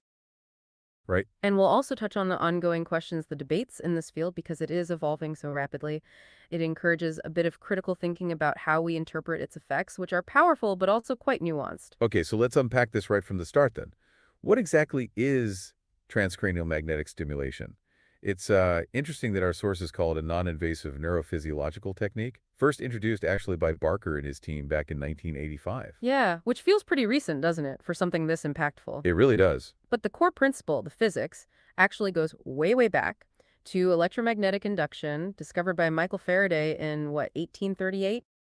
Wow, okay, so how does that ancient principle apply here? Well, basically, a very brief but powerful pulse of electrical current passes through a coil placed on the head. Uh-huh. This current generates a magnetic field, and that magnetic field, this is the clever part, passes painlessly through your scalp and skull to reach the brain tissue underneath. Right, no surgery, nothing invasive. Exactly. And once that magnetic field reaches the brain, it induces a secondary electrical field, and that's what influences the activity of the neurons, the brain cells. It subtly modulates them. It sounds like there's some serious power involved, though. I mean, the stimulator itself, our sources mentioned three key parts. These huge storage capacitors, they can discharge, 5,000 amps or more? That sounds like a massive amount of energy. It is, yeah, a very rapid discharge. Then you have the stimulating coil itself, which shapes the magnetic field, and a very precise timing mechanism to control exactly when that pulse happens. Okay. And the design of those capacitors can even shape the pulse itself. You hear about monophasic versus biphasic TMS waveforms? Right. Does that make a difference? Well, some research, particularly on repetitive TMS, that's when you apply multiple pulses, suggests that those biphasic pulses might be more important for inducing the longer-lasting changes in brain activity we often aim for in therapy. Okay, that makes sense. One of the things that really jumped out at early research was how they used single pulses of TMS to study things like motor thresholds. The MEPs? Right, using EMG electromyography to actually measure the muscle response, the motor evoked potentials, or MEPs.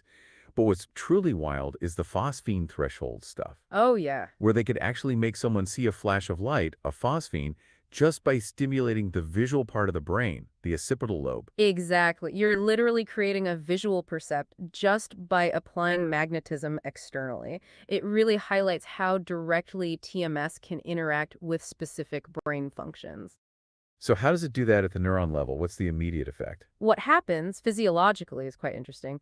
A high-intensity pulse causes what's described as a synchronized high-frequency burst of discharge in a group of neurons. Like they all fire together really fast. Precisely, a rapid, coordinated firing. But then that burst is followed by something else, a long-lasting GABAergic inhibition. GABAergics, that's quieting them down. Exactly. GABA is the brain's main inhibitory neurotransmitter. So you get this burst of activity, then a period of quietening, and this combination effectively disrupts the normal processing in that specific cortical area. That's what leads to this concept of a virtual lesion. A temporary reversible disruption, like switching that part of the brain off for a moment?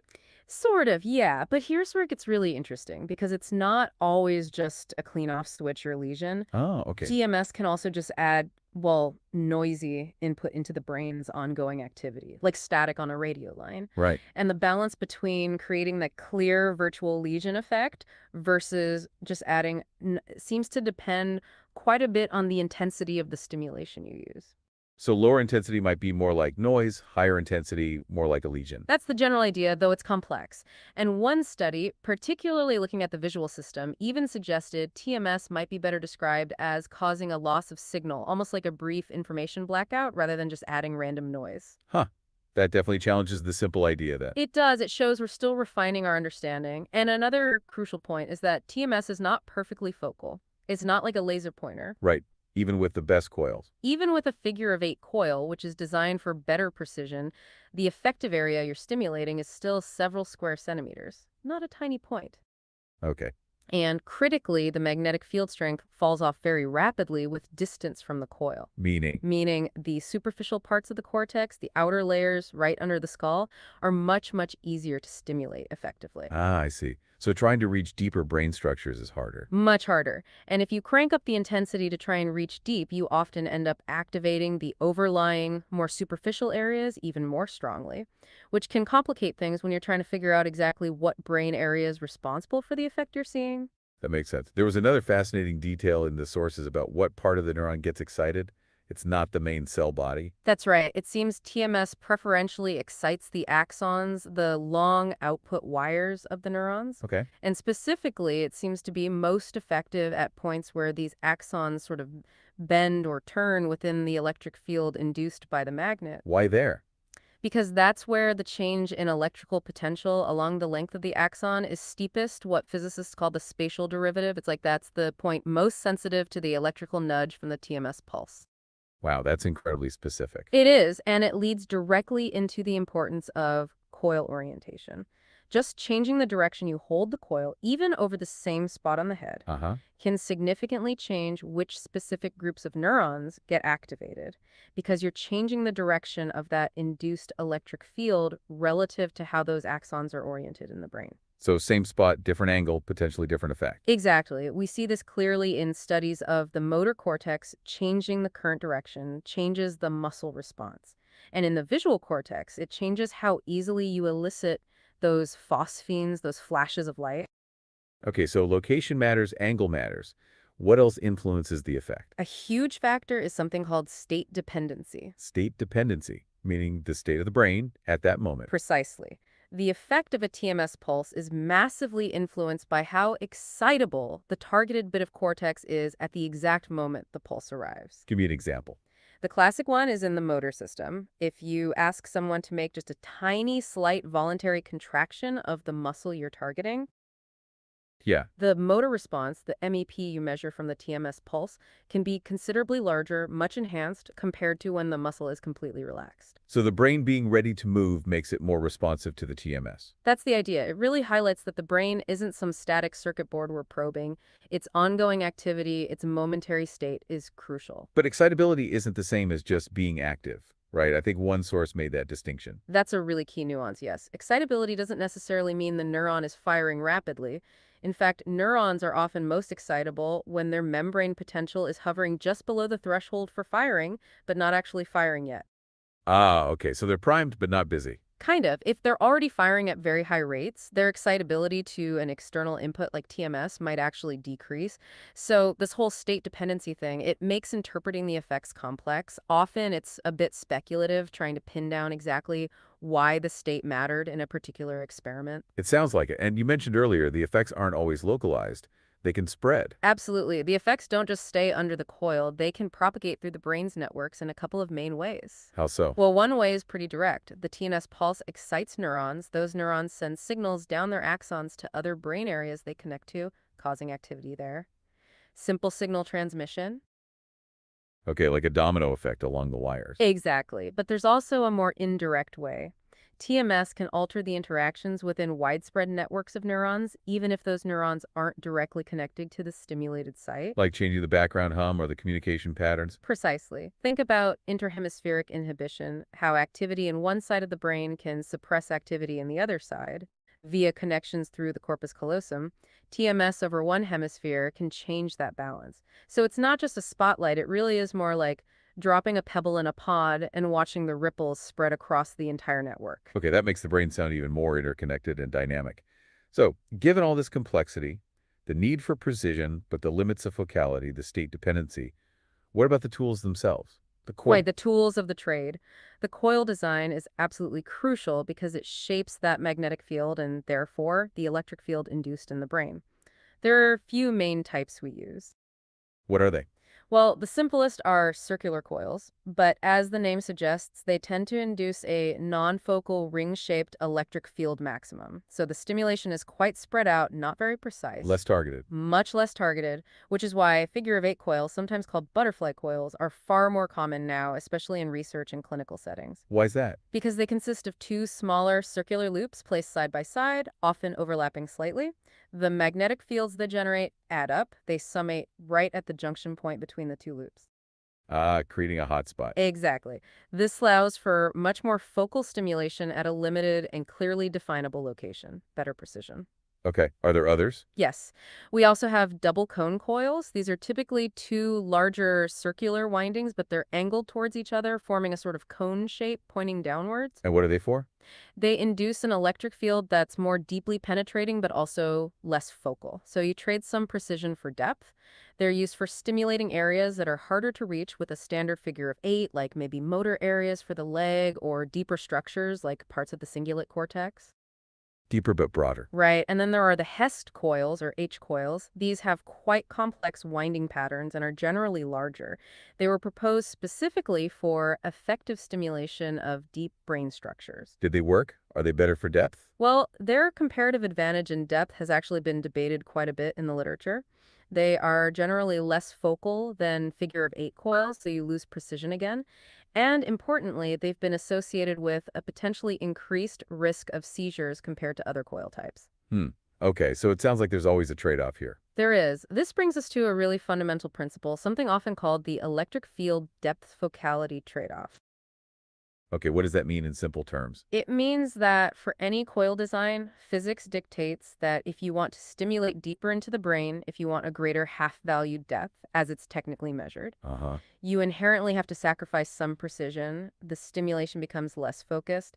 The half-value spread increases. So you just can't have both. You can't have super deep and super focused stimulation at the same time. Fundamentally, no. It's like trying to get a really tight spotlight beam to penetrate really far. The beam inevitably spreads out. It's a basic physical limitation. That's really important to understand. It is, and research backs this up. Figure-of-eight coils are consistently shown to be more focal than circular coils when stimulating at roughly similar depths. Right. Now, people have tried to tweak coils, maybe adding things like conductive shielding plates or using ferromagnetic cores to try and shape the field differently. Does that help overcome the trade-off? It can alter the depth and focality characteristics a bit, yes, but these modifications don't fundamentally break that basic trade-off limit. Oh, and interestingly, very small coils can be extremely focal. But they would require ridiculously high electrical currents to generate a strong enough magnetic field to actually stimulate neurons, making them impractical for use on humans. Okay, so we're stuck with this trade-off, but technology must be helping us work within those limits more effectively. Absolutely. A really significant advancement has been the development of precision targeting and neuronavigation visualization systems. Neuronegation, like GPS for the brain. Pretty much. These systems often use an MRI scan of the individual's brain, co-register it with the person's head in real time using cameras, and show the operator exactly where the coil is positioned and where the magnetic field is likely to be strongest. Wow. And now, some cutting-edge systems use sophisticated deep learning models.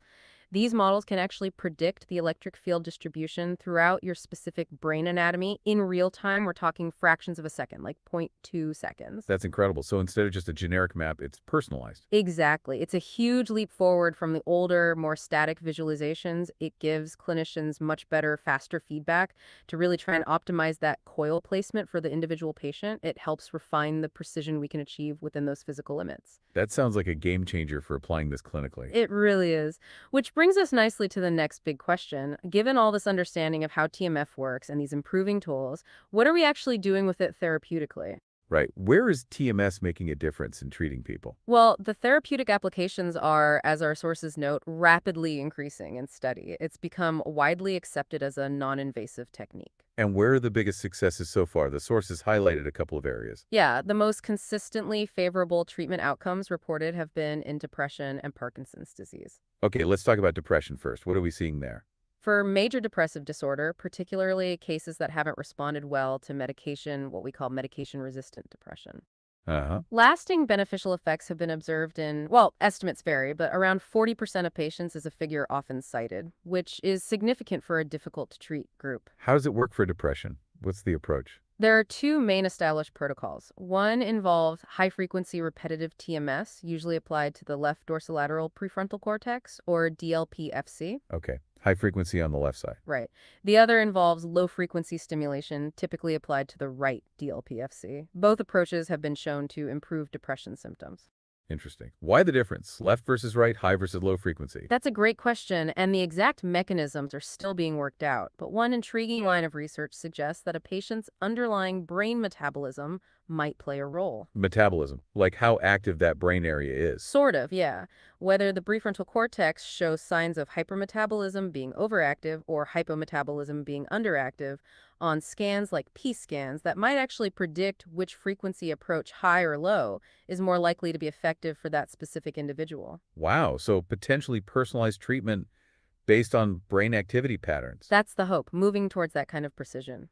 Okay, and what about Parkinson's disease? For Parkinson's, studies have shown some clear benefits. For example, TMS applied over the motor cortex can lead to improved function in the hand on the opposite side of the body, the contralateral hand. Better movement control. Yes, and perhaps even more remarkably, applying repetitive TMS over the prefrontal cortex in Parkinson's patients has been shown to actually increase dopamine levels in the caudate nucleus. Dopamine, that's the key neurotransmitter lacking in Parkinson's, right? Exactly. So TMS seems to be able to modulate that crucial dopamine system. Now, the sources often describe the overall benefits in Parkinson's as perhaps modest. Yeah. But for patients managing a progressive condition like PD, even modest improvements in motor function or potentially boosting dopamine can be really significant for their quality of life. Definitely. Are there other conditions where TMS is being explored? Oh yes, quite a few. It's being actively studied or applied for a whole range of other neuropsychiatric conditions. Like what? Things like task-specific dystonia, like writer's cramp where a specific movement becomes impaired. Also, tech disorders like Tourette's, certain types of muscle jerks called cortical myoclonus, even conditions like intractable seizures, schizophrenia, chronic neurogenic pain. Wow, that's a broad list. It is also spasticity after stroke or injury and using TMS to try and influence recovery after stroke. So, lots of potential. But are the results as strong as in depression and Parkinson's? Generally not yet, or the effects might be more variable or short-lived. While there are definitely positive results reported in many of these areas, the effects are often described as transient. They don't always last very long after the treatment stops. Okay. And for many of these conditions, the consensus is that we still need more Well-controlled, multi-center, randomized clinical trials, basically larger, more rigorous studies to really nail down which conditions TMS is definitively effective for and what the best treatment protocols are. Right. More evidence needed for a wider application. But going back to depression and maybe PTSD, you mentioned earlier how TMS can affect brain networks. That sounds really key. It is. I think this network perspective is where a lot of the really exciting current research is happening. We're moving beyond just thinking about stimulating one spot and looking at how TMS influences the communication between different brain regions. So it's like retuning the whole brain's communication system, not just one part. That's a great way to put it. The idea is that in conditions like major depressive disorder, MDD, or post-traumatic stress disorder, PTSD, there are often patterns of pathological neural network functional connectivity. Certain brain networks might be talking too much to each other or not enough. And TMS can adjust that. That's the theory, and the evidence is growing. TMS therapy seems able to modulate this abnormal network connectivity. What kind of specific network changes are they seeing? Well, some fascinating findings are emerging about predicting who will respond well to TMS based on their pre-treatment network patterns. Okay. For instance, one study found that having more negative connectivity, meaning the activity in these areas, tends to go in opposite directions between a region called the subgeneral anterior cingulate cortex, or SGACC, often implicated in mood, and the default mode network, or DMM, a network active during rest and self-thought. Having more negative connectivity before treatment actually predicted better clinical improvement after TMS. So a specific brain signatures predicts success. It seems so. And conversely, another finding was that having more positive connectivity moving together between the amygdala, key for emotions like fear, and the ventromedial prefrontal cortex, involved in regulating emotion, that also predicted better outcomes. Interesting. So it's about the specific links, not just overall activity. Exactly. It suggests that maybe having a brain network configuration that's already in some ways closer to a healthy pattern, perhaps a less overconnected DMN or stronger prefrontal control over the amygdala, might make someone more receptive to the therapeutic effects of TMS. And what about after TMS? What network changes correlate with getting better? Yeah, looking at the mechanisms of action, studies have found that symptom reduction, feeling better, was associated with reduced connectivity between that SGACC region and several key areas, including the DMN, the DLPFC, the spot often targeted, and also the insula. The insula. What does that do? The insula is involved in lots of things, including interoception, sensing your internal body state, and integrating emotional and cognitive information. It keeps popping up in these network studies. Okay. And another finding was reduced connectivity between the hippocampus, which is vital for memory, and the salience network, or SN, which helps detect important external and internal stimuli. So it seems like TMS is dialing down some potentially problematic overconnections. That appears to be a key part of it, yes. Particularly dialing down the influence of the SGACC on other networks and maybe modulating how emotional memories interact with attention systems. And that consistent finding about the insula, it's making researchers think that maybe directly stimulating the insula itself could be a promising avenue for future therapies. That's fascinating stuff, seeing the brain respond at that network level. But this brings us to something you mentioned earlier, this idea of TMS being purely excitatory or inhibitory. That's being questioned now. Yes, and this is a really important point, almost like debunking a long-held myth according to some of the newer perspectives we looked at. Okay. What was the old idea? The early work, especially with repetitive TMS, seemed to suggest a simple rule. High-frequency RTMS was thought to be facilitatory or excitatory, increasing brain excitability, while low-frequency RTMS was thought to be inhibitory, decreasing excitability. Right. That sounds like a neat, simple picture. It does, and it was a very influential idea for a long time. But contemporary studies, looking much more closely at the complex effects and considering state dependency, they really challenge this stubbornly persistent assumption, as one paper put it. So it's not that simple. High frequency doesn't always excite, low doesn't always inhibit. Exactly. The current thinking, or at least a strong emerging view, is that no RTMS protocol is by its nature either excitatory or inhibitory. Okay, so what is it doing then, if not just turning things up or down? Its effects can be caused by a whole range of mechanisms other than just simple binary changes in overall excitability. It might be changing the timing of neuronal firing, altering synaptic plasticity in more complex ways, affecting different types of neurons differently, influencing those MEPOC oscillations we talked about. Right. Much more nuanced than just a volume knob. Much more. So researchers are now being urged to use real caution with those simple excitatory and inhibitory labels. They might be misleading because the reality depends so much on the specific protocol, the brain region, the brain's state at the time, all those factors we've discussed. So if we can't just label protocols as excitatory or inhibitory, does that make it harder to design treatments? Or maybe, does it actually open up new ways of thinking about how TMS achieves its effects? I think it's more the latter. It forces us to think more deeply about the mechanisms. It emphasizes this complexity and the ongoing evolution in our understanding. But it doesn't mean TMS isn't effective. Not at all. Despite these nuances, TMS absolutely remains a powerful and valuable, non-invasive tool. Okay. So the overall conclusion, I think, holds firm. TMS is an effective tool, both for fundamental research mapping, brain function, understanding connections, and for a growing list of therapeutic uses. Yeah. Its study is booming. The outcomes for depression and Parkinson's are particularly encouraging, and there's continuous promising research for many other conditions. But we still need more research. Definitely. We still need more insights into the precise physiological basis of its effects, especially the therapeutic ones. We need to better understand that causal link between the TMS intervention and the clinical improvement. And yes, as mentioned, those well-controlled, multi-center randomized clinical trials are still crucial to definitively establish its role for many conditions. But the trajectory is undeniably positive. What an incredible journey we've taken today. Really getting under the hood of transcranial magnetic stimulation, from the basic physics, Faraday's induction, Right, from 1838. to how it interacts with individual nerve cells, those axons bending in the field, the state dependency, the network effects, and then these cutting-edge therapeutic applications constantly being refined. It really feels like a technology that's reshaping possibilities in neuroscience and mental health care. It truly is. And maybe a final thought to leave our listeners with.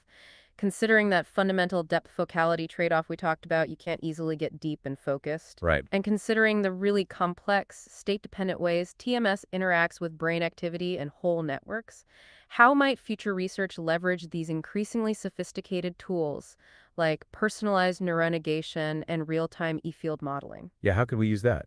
Could we use them to truly optimize individual treatments, moving beyond those simplistic excitatory or inhibitory labels, maybe by tailoring stimulation based on an individual's real-time brain state or network activity, and perhaps even understanding better the role of things like expectation or placebo effects, which also likely engage these brain networks? Could untangling all that unlock even greater potential for healing? That's a fascinating challenge, really pushing the boundaries of personalized neuromodulation. It's clearly a field brimming with possibilities, and we definitely encourage you, the listener, to keep exploring this rapidly advancing area of neuroscience. It's going to be exciting to watch. Whoa, did someone just break the fourth wall? Let's hear it. Okay, love the excitement. But we also shared an interactive TMS brain simulation tool. Did you cover that one? That is such a great point. Oh, yes. We did mention the neuronegation visualization system, The real-time e-field modeling. but you're right, we definitely shared an interactive simulation tool from BioniChaos. And slicer TMS, too.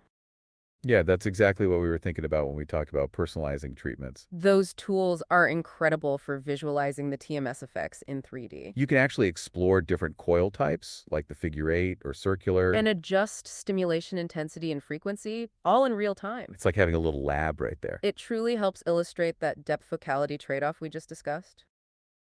Yeah, you can see how the field spreads out. And how precision targeting allows clinicians to really try and optimize that coil placement. It's a huge leap from older static images It also highlights how rapidly this field is evolving and how important those visual aids are. for both researchers and clinicians.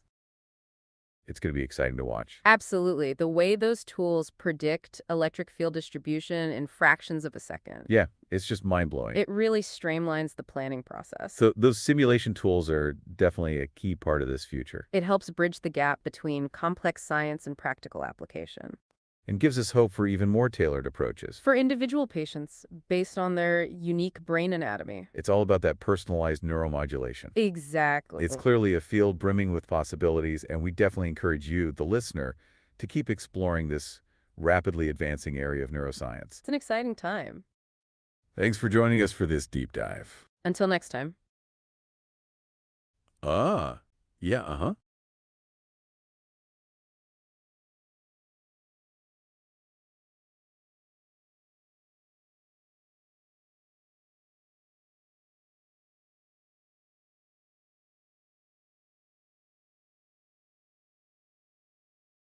Oh, that's a fun challenge. A stand-up comedian on TMS with dark humor. That's definitely a pivot, but an interesting one. Okay, here's one for you. Lay it on us. So I tried TMS for my depression, right? Mhm.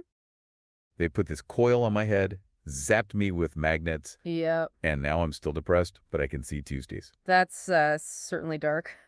It plays on the phosphine threshold we talked about earlier. Right, stimulating the visual cortex. And the occasional side effect of transient headaches. Or the tingling sensation. Yeah, but also the idea that even with these incredible tools, It's not a magic bullet. exactly, the outcomes vary, and it's not always a cure-all. Which is an important part of the nuance. It's powerful, but also very complex. And still evolving. Plus the whole virtual lesion idea. Temporarily disrupting brain function. It could lead to some really, really dark jokes. Like I asked my doctor for a brain vacation. And he just gave me a virtual lesion. Yeah, that's the kind of humor that comes from that concept. You know, it's about disrupting brain processing. And it does sound a bit sci-fi, doesn't it? So plenty of material there. For a comedian who understands neuroscience, We encourage you to use that one. it's an exciting time for comedy then. Thanks for joining us for this deep dive. Until next time. Yep, go on.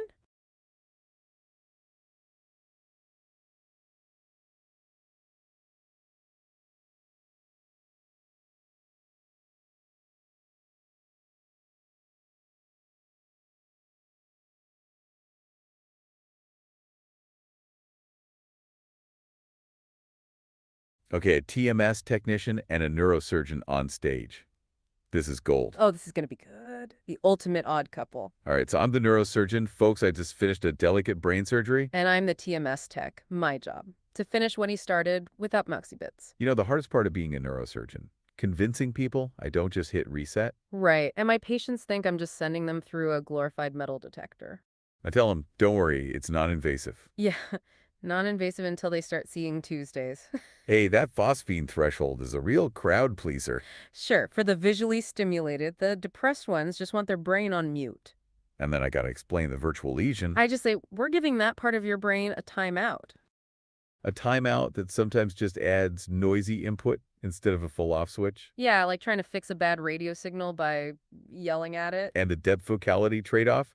I tell them it's like trying to perfectly spotlight a deep-sea fish. Meanwhile, I'm trying to hit a moving target with a giant magnet. But hey, at least we're not cracking skulls anymore, right? True. My biggest concern is making sure the coil doesn't slip during a sneeze.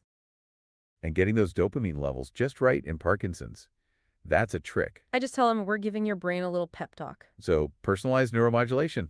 Sounds fancy. It means I'm looking at their actual brain scans, not just a generic map. Still, after all that, some patients are like, I'm still depressed, but I can see Tuesdays. Yeah, and I'm like, well, at least you have something to look forward to. It's an exciting time to be a brain tuner, folks. Or a brain vapor, depending on your perspective. Thanks for joining us for this deep dive. Until next time.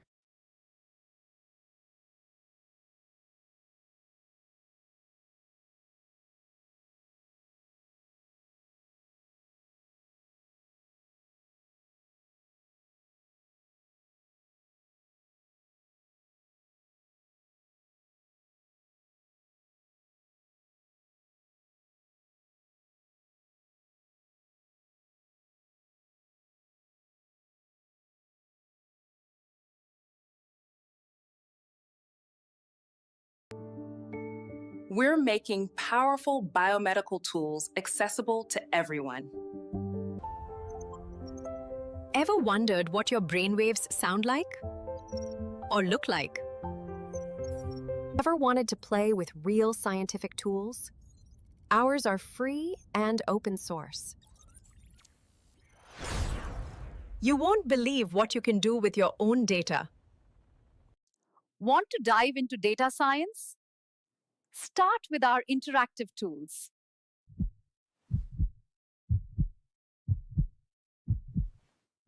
Go ahead. Play with the data.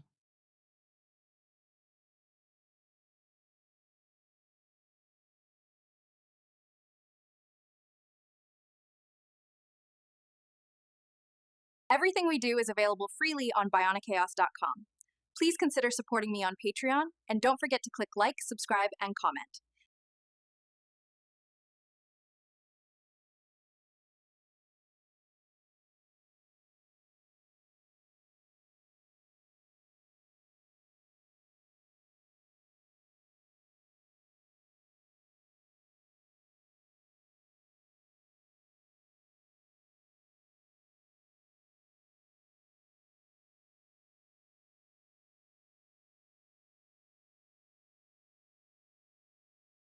If you've ever just stopped and thought about, how fast your thoughts are, or how quickly you react to something hot, or even just reach for your coffee, you're basically watching your nervous system doing its incredible thing.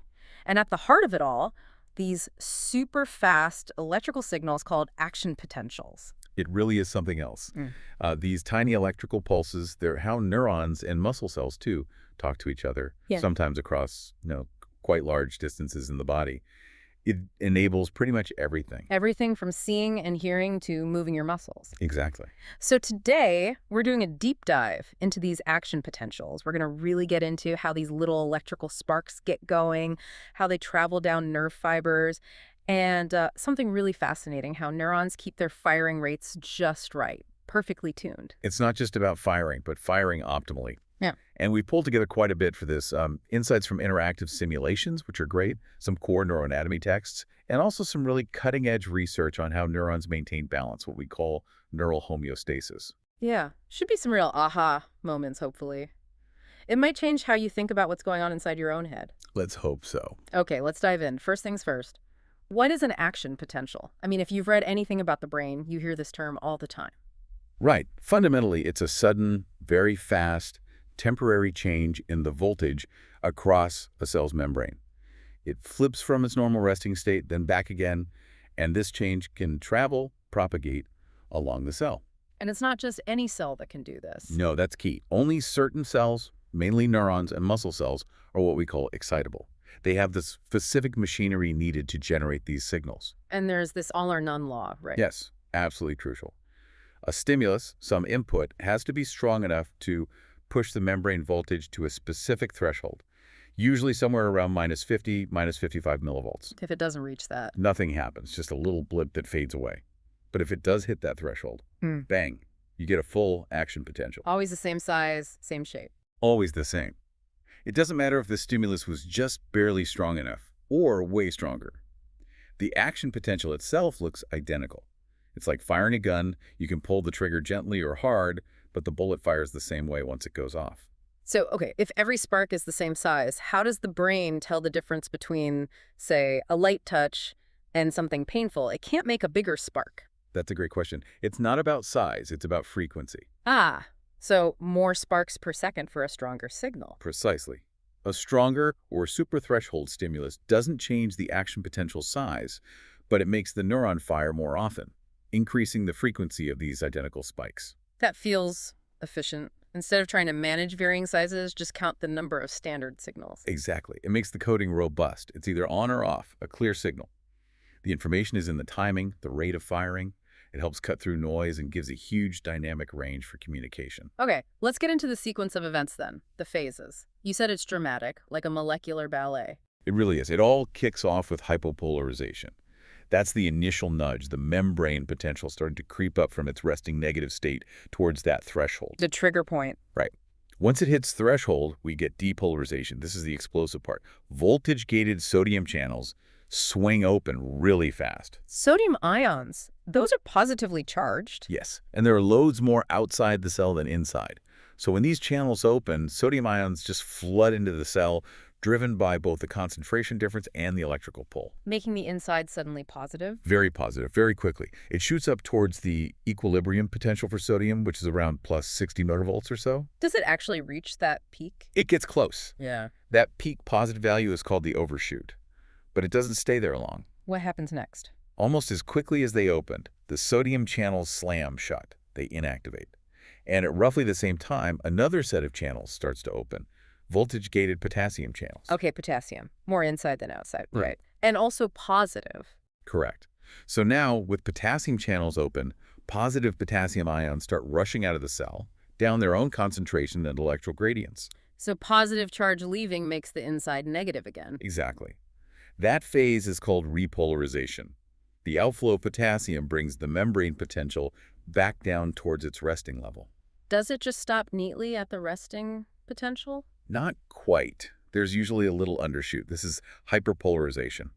The potassium channels are a bit slow to close, so for a brief moment, the membrane potential actually dips below the normal resting potential, making it even more negative. Before it finally settles back down. Right. Then the potassium channels fully close, and the cell's various pumps restore the ion balances, bringing it back to the resting state, ready for the next potential stimulus.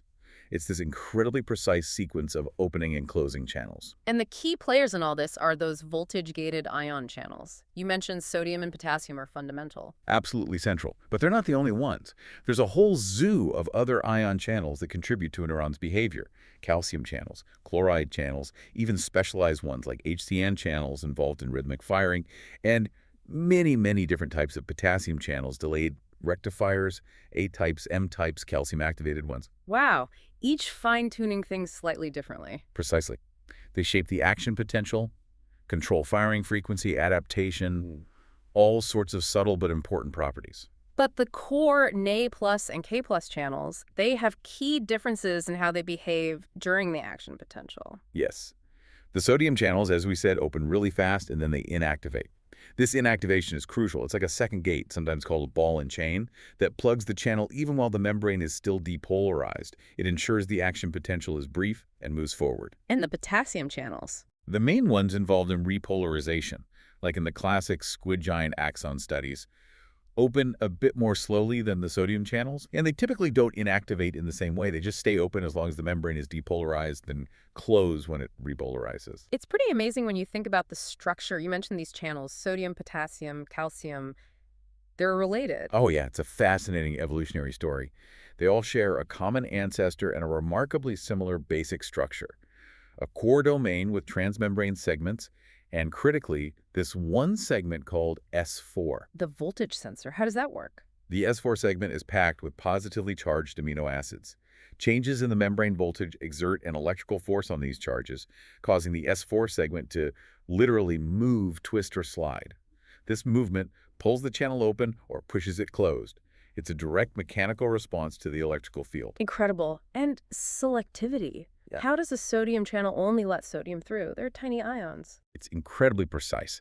The narrowest part of the channel, the selectivity filter, is shaped perfectly for a specific ion. For sodium channels, it's like a tiny rectangular slot, about 0.3 by 0.5 nanometers. That's specific. Yes. It's not just about size, but also charge and how the ion interacts with water molecules. The filter is designed so that a sodium ion interacting with maybe one water molecule fits perfectly, shedding most of its other water coat. Other ions, like potassium, are slightly too big, or they don't interact with the filter residues in the right way energetically. It's like a molecular sieve of exquisite precision. Okay, so we've generated this electrical spike. How does it travel down the axon? You said it doesn't just flow like current in a wire. Right, that's a common misconception. The action potential itself doesn't move. What happens is that the depolarization at one spot on the axon triggers the opening of voltage-gated sodium channels in the adjacent patch of membrane. So it triggers a new action potential right next door. Exactly. And that new action potential then triggers another one further down, and so on. It's like a wave of depolarization, a chain reaction that propagates along the axon, constantly regenerating the signal at each point. So it maintains its strength all the way down. Yes, it doesn't fade out. That's crucial for long-distance communication. But what stops it going backwards? If the depolarization spreads out, why doesn't it trigger an action potential back where it just came from? That's the refractory period. It's Yeah. absolutely key. The reset button. Tell me more about that. It has two parts. First, there's the absolute refractory period. This happens during the depolarization and most of the repolarization phase. During this time, the sodium channels are either already open or, crucially, they are inactivated, that ball and chain mechanism we talked about. So they physically can't open again, no matter how strong the stimulus. Correct. Impossible to fire another action potential. Then, as the membrane repolarizes and hyperpolarizes, you enter the relative refractory period. Relative meaning. Meaning it is possible to fire another action potential, but it's harder. Some sodium channels have recovered from inactivation, but the open potassium channels mean the membrane is more negative than usual, hyperpolarized. So you need a stronger stimulus, a superthreshold 1, to reach the firing threshold again. So this refractory period ensures the signal goes one way, down the axon. Yes, because the patch of membrane behind the action potential is temporarily refractory. And it also limits how fast the neuron can fire. Exactly. It sets an upper limit on the firing frequency, which is important for coding information.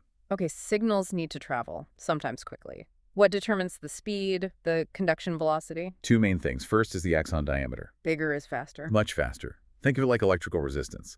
A thicker axon has lower internal resistance, so the local currents spreading from the action potential can travel further and faster down the axon, triggering the next action potential sooner. Like water flowing easier through a wider pipe. Makes sense. What's the other factor? Myelination. This is huge in vertebrates, including us.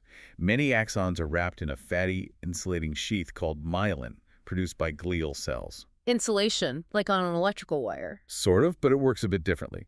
The myelin sheath prevents ion leakage across the membrane, but it's not continuous. There are small gaps called nodes of Ranvier. Ah, I've heard of those. The voltage-gated channels are concentrated at these nodes, so the action potential doesn't have to regenerate continuously along the axon membrane. Instead, the current flows passively and quickly under the myelinated segments and effectively jumps from one node to the next, triggering a new action potential only at the nodes. Jumping, that sounds way faster. It is. This process is called saltatory conduction, from the Latin saltare, to leap or jump. It dramatically increases conduction velocity, allowing for rapid communication without needing enormous axon diameters. And this is where things can go wrong in diseases like multiple sclerosis. Precisely. MS involves damage to the myelin sheath. This disrupts saltatory conduction, slows down, or even blocks nerve signals, leading to the various neurological symptoms. And those simulations you mentioned earlier, like Action Potential Architect, they let you actually model this, change myelination, and see the effect on speed. Yes, they're fantastic tools for visualizing these principles. You can tweak axon diameter, the amount of myelination, ion concentrations, channel properties, and see instantly how the action potential shape and conduction velocity change. You could even simulate disease states. Really makes it click, I imagine. Definitely. Helps bridge the gap between textbook concepts and, well, the living system. Okay, so the signal reaches the end of the axon. What happens then? It needs to pass the message on. Right. It reaches the synapse, the junction between the neuron and its target cell, another neuron, a muscle cell, whatever it might be. And that's where neurotransmitters come in. Typically, yes. When the action potential arrives at the presynaptic terminal, it triggers the opening of voltage-gated calcium channels. Calcium rushes in and causes vesicles filled with neurotransmitter chemicals to fuse with the membrane and release their contents into the synaptic cleft, the tiny gap between the cells. And those neurotransmitters then affect the next cell. Exactly. They bind to receptors on the postsynaptic membrane, causing a response in the target cell, which might be excitation, inhibition, or some other change. That's how the signal gets passed along. Okay, so we've got the signal generated, traveling, and passed on. But you mentioned earlier, neurons aren't just passive conduits. They actively control their firing. This idea of neural homeostasis. Why is that so important? It's absolutely fundamental. Neurons can't just fire wildly or fall silent. They need to maintain a balance. They control their mean firing rate, their average level of activity. Why control the average? Several reasons. One, they need to stay in a sensitive range, ready to respond to changes in input. If they're firing constantly at maximum rate, saturated, they can't signal any further increase in input. If they're completely silent, weak inputs might not register. So keeping it in a ready state. Exactly. Also, firing action potentials costs energy. So keeping the average rate within reasonable bounds helps manage the neuron's energy budget. Makes sense. But you also mentioned something else they control, not just the average. Right. For effective information processing, they also need to control the variance of their firing rate. Variance, like how much the firing rate fluctuates around the average. Yes. Think about how while the neuron can distinguish between different patterns or strengths of input. That ability, sometimes measured using a concept called mutual information, depends not just on the average rate, but also on the variability, the dynamic range of its responses. So it needs to control both the average level and the responsiveness or dynamic range. That sounds complicated. How do they do that? Well, initially, people focused on single controllers, mechanisms that could adjust one thing, usually the mean firing rate. Like what? Things like synaptic scaling. where the neuron globally adjusts the strength of all its incoming synapses up or down, or adjusting its intrinsic excitability, basically tweaking its own threshold for firing by changing the number or properties of its ion channels. And these are slow processes. Typically, yes. These homeostatic mechanisms usually operate over hours or even days. They're adjusting the neuron's baseline properties. But if you need to control two things, mean rate and variance, is one controller enough? Often, no. To get precise control over both, neurons seem to employ dual controllers, two distinct mechanisms working together. Okay, two mechanisms, like what could they be adjusting? They might adjust different parameters.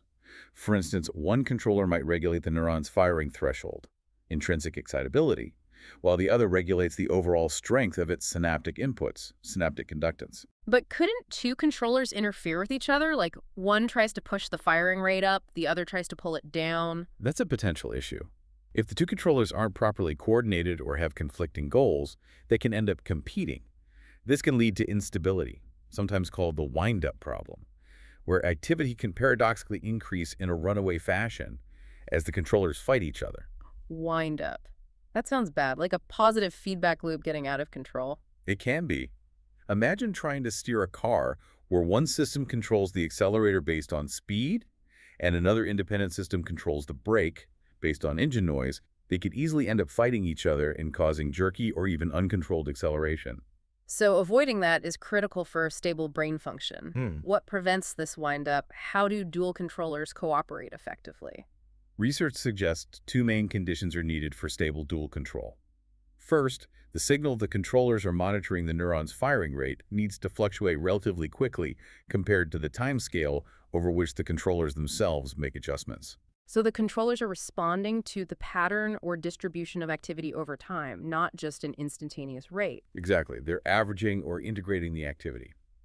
The second condition is that the two controllers need to respond to different nonlinear functions of this fluctuating activity. Nonlinear, meaning not just directly proportional. Right. For example, one controller might respond primarily to the mean firing rate, a linear average. The other might respond more strongly to something like the mean squared firing rate or some other measure that reflects the variance or fluctuations in the rate. Why different nonlinear functions? It allows the system to independently sense and adjust both the average level and the variability. If both controllers just responded linearly to the mean rate, they couldn't effectively disentangle the two goals. And you find these nonlinear responses in biology? Oh, absolutely. Many intracellular signaling pathways are highly nonlinear. You mentioned calcium earlier. Calcium binding to proteins like calmodulin, which then activates enzymes like CAM-MKV, often depends on calcium concentration raised to a power, like the secondary or even fourth power. These biochemical nonlinearities are crucial. So these nonlinearities actually help stabilize the system. They can, yes. Yeah. They can help maintain sufficient variance or fluctuation in the downstream signals that the controllers use, even when the neuron's activity is being filtered or averaged over time. This helps the dual control system remain effective and stable. Fascinating. How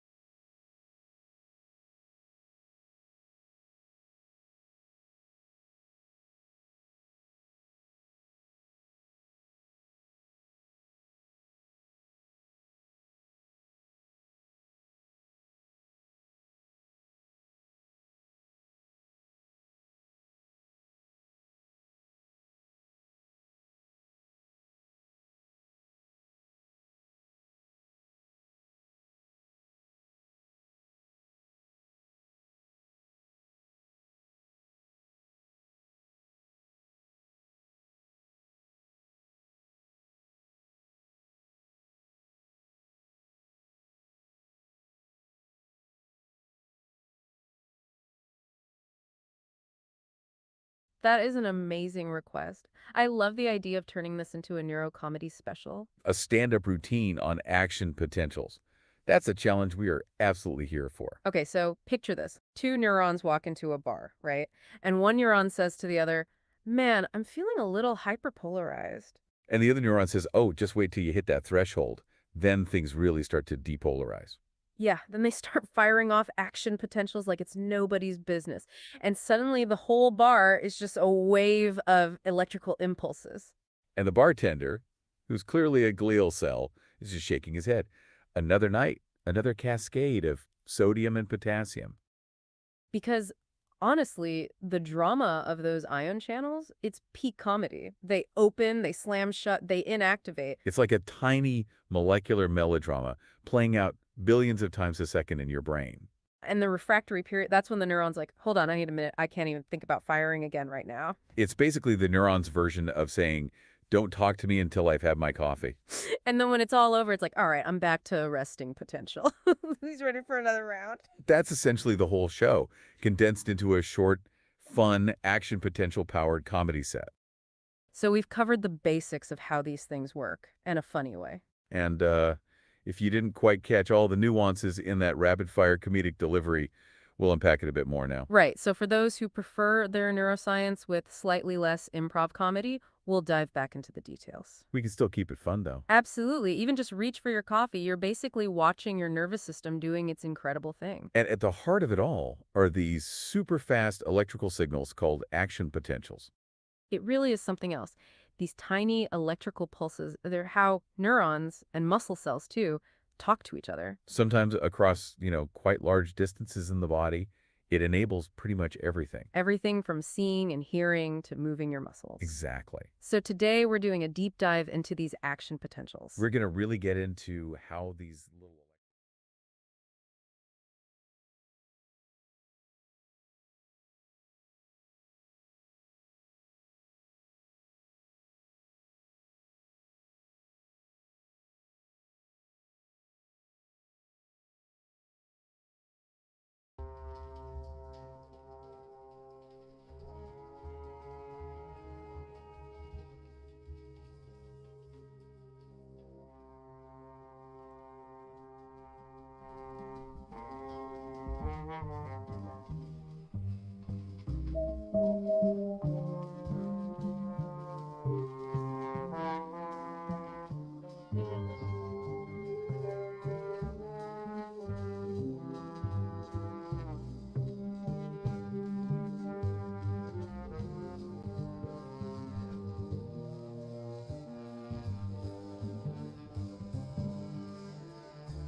Oh, all right, all right. A listener who likes to cut to the chase and laugh in the face of science. I love it. No fluff, fun, ironic, dark humor, stand-up comedian style. Consider it done.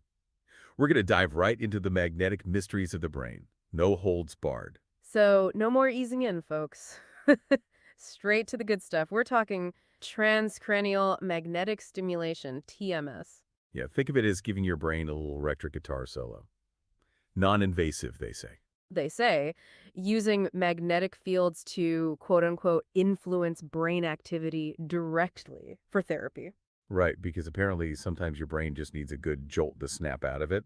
So, our mission today, if you choose to accept it, is to yank off the fancy curtain. Let's peel back the layers of this whole TMS thing. We're going to expose the science, peek at the therapeutic promise, and this is where the dark humor comes in. We'll tackle the tough questions. Limitations, safety, and what it actually feels like for the poor souls who sign up. No fluff, just the unvarnished, slightly twisted truth. Because, neuroimaging, like fMRI, that's functional magnetic resonance imaging, it lets us see the brain light up like a Christmas tree. Yeah, we see the pretty maps. Very scientific. Exactly. But TMS gives us this unique chance to actually mess with the activity, to modulate it. Like a DJ scratching a record, but it's your brain, which is why researchers initially got really excited. Thinking, aha, we could find direct causal links, zap this spot, watch that function glitch. A clear connection, right? Yeah, about that. As we're going to get into, pinning down causality in the brain is a lot trickier than it looks. It's like trying to blame one loose thread for the entire sweater unraveling. Okay, let's dig into that foundational science then. Because it does get complicated faster than you could say neurological network. The initial idea was, all right, electromagnetic induction. Zap a specific spot. Link area A to function X. Simple. Elegant. Wrong. A very neat picture, yeah. The brain, as you so eloquently put it, not so simple. What did they find that messed up that neat picture of our little brain zaps? Well, the big reveal is networks. Turns out your brain isn't just a bunch of lonely islands. It's a bustling metropolis of interconnected roads. Right. Everything's gossiping with everything else. Pretty much. So when you apply TMS, the effect isn't just a tiny, polite tap under the coil. It's more like throwing a pebble in a pond. Okay, so if it's not a pinpoint laser, more like a ripple, what does that do to the idea of causal inference? Saying stimulating this spot causes that change. Sounds as muddy as a toddler's sandbox after a rainstorm. It definitely raises some important questions. The core challenge, really, is that the effect you see from stimulating an area isn't always the same as the role that area plays naturally. It's a subtle difference, but it matters. It's like kicking a car tire and saying you fixed the engine. How so? Give us the juicy details. Well, for one, the electric field itself, it doesn't just hit the target cleanly. It can spread like a bad rumor to nearby areas. Ah, okay. The unintended consequences. Or even deeper structures like the anterior cingulate cortex involved in emotion, or the insula, processing feelings. Because, electricity follows the path of least resistance. So you think you're studying Area 1, but you're actually just giving Area 2 a surprise party? Or Area 3 down below, like a neurological game of telephone, but with electricity. Gotcha. What else? Spill the beans. Then you've got these indirects, or network effects. Stimulate Area 1, sure, its activity changes, but that change then influences Area 2, Area 3, maybe others down the line. Right. So you hit one button and suddenly the whole machine starts dancing. And maybe those indirectly affected areas are the ones really driving the change in function you're measuring. It's super hard to tease apart the direct effect from these network ripples. Okay, network effects, field spread, any other sneaky confounders trying to ruin our scientific fun? Oh yeah, non-neural stuff, like the classic placebo effect, obviously.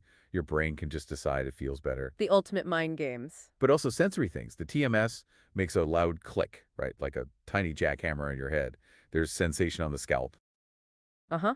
Sounds like a party. Or even just general cognitive changes. Maybe the stimulation makes someone pay more attention or affects their working memory capacity slightly. Those things can influence test results. But it's not direct brain modulation of the target function, so it's like attributing a good grade to a fancy pen, not the studying. Exactly. That's a lot of ways to get potentially misleading results, isn't it? So, flip side, what if you do TMS and see nothing? No effect. Does that mean the area is definitely not involved? Not necessarily, no. A null result doesn't automatically rule a brain region out. Could be loads of reasons. Like what?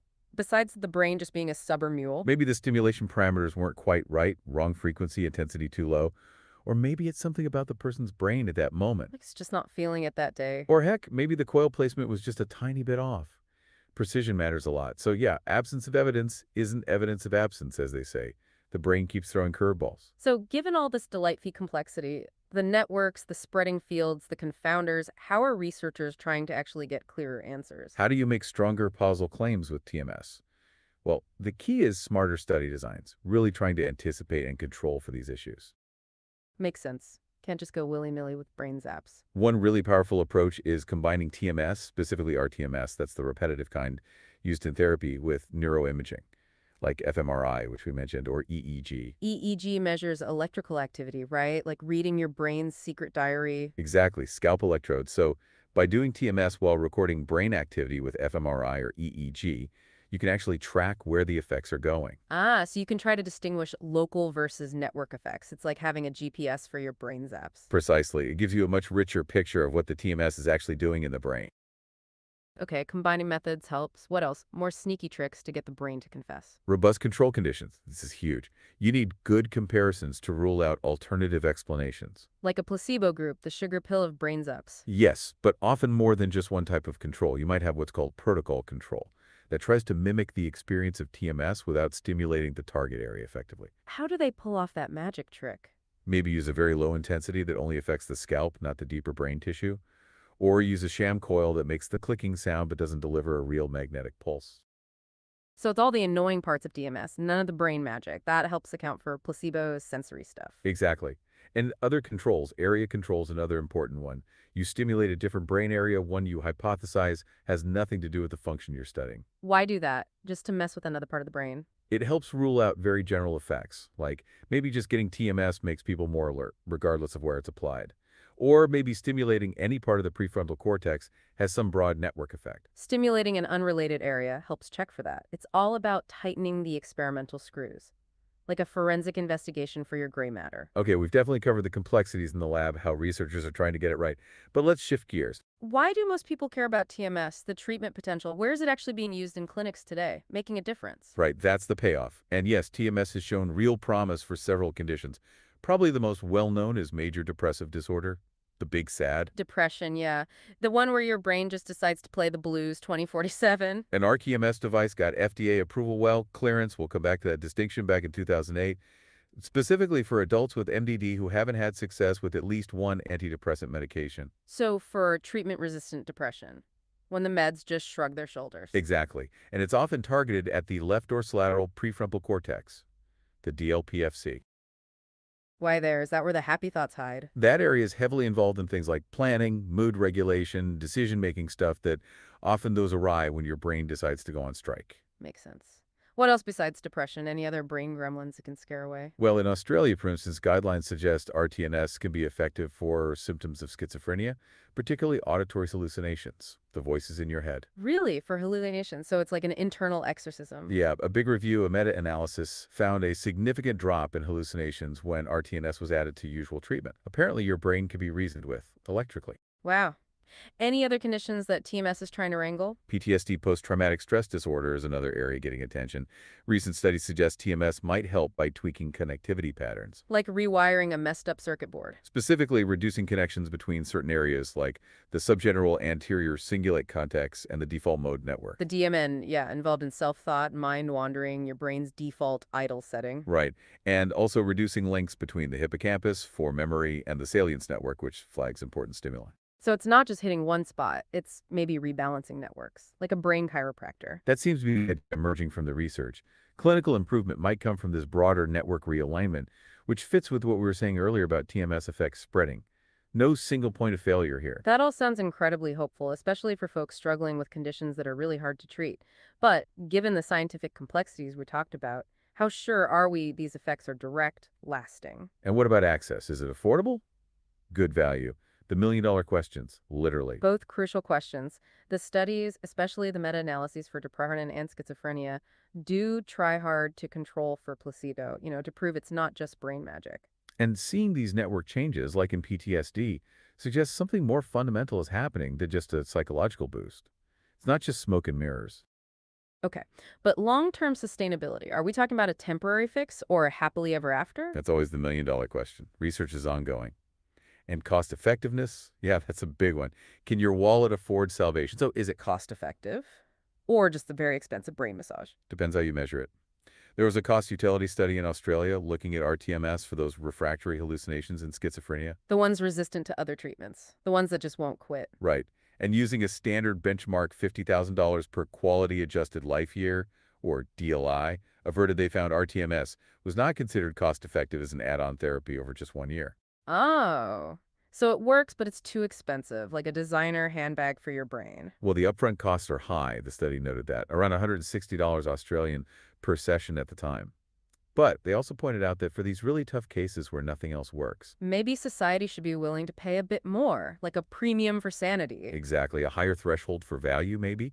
And interestingly, they calculated that if the session cost dropped, say to $100 AUD, it did become cost effective. Ah, okay, so price matters hugely. The bottom line always gets in the way. Absolutely. And also the time frame. When they looked over a longer period, like 4 years, RTMS actually came out less costly and more effective than standard care alone for these patients.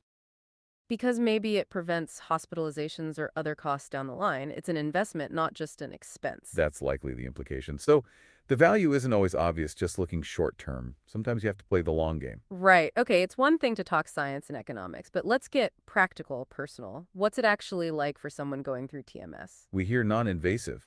Sounds gentle, like a lullaby for your brain.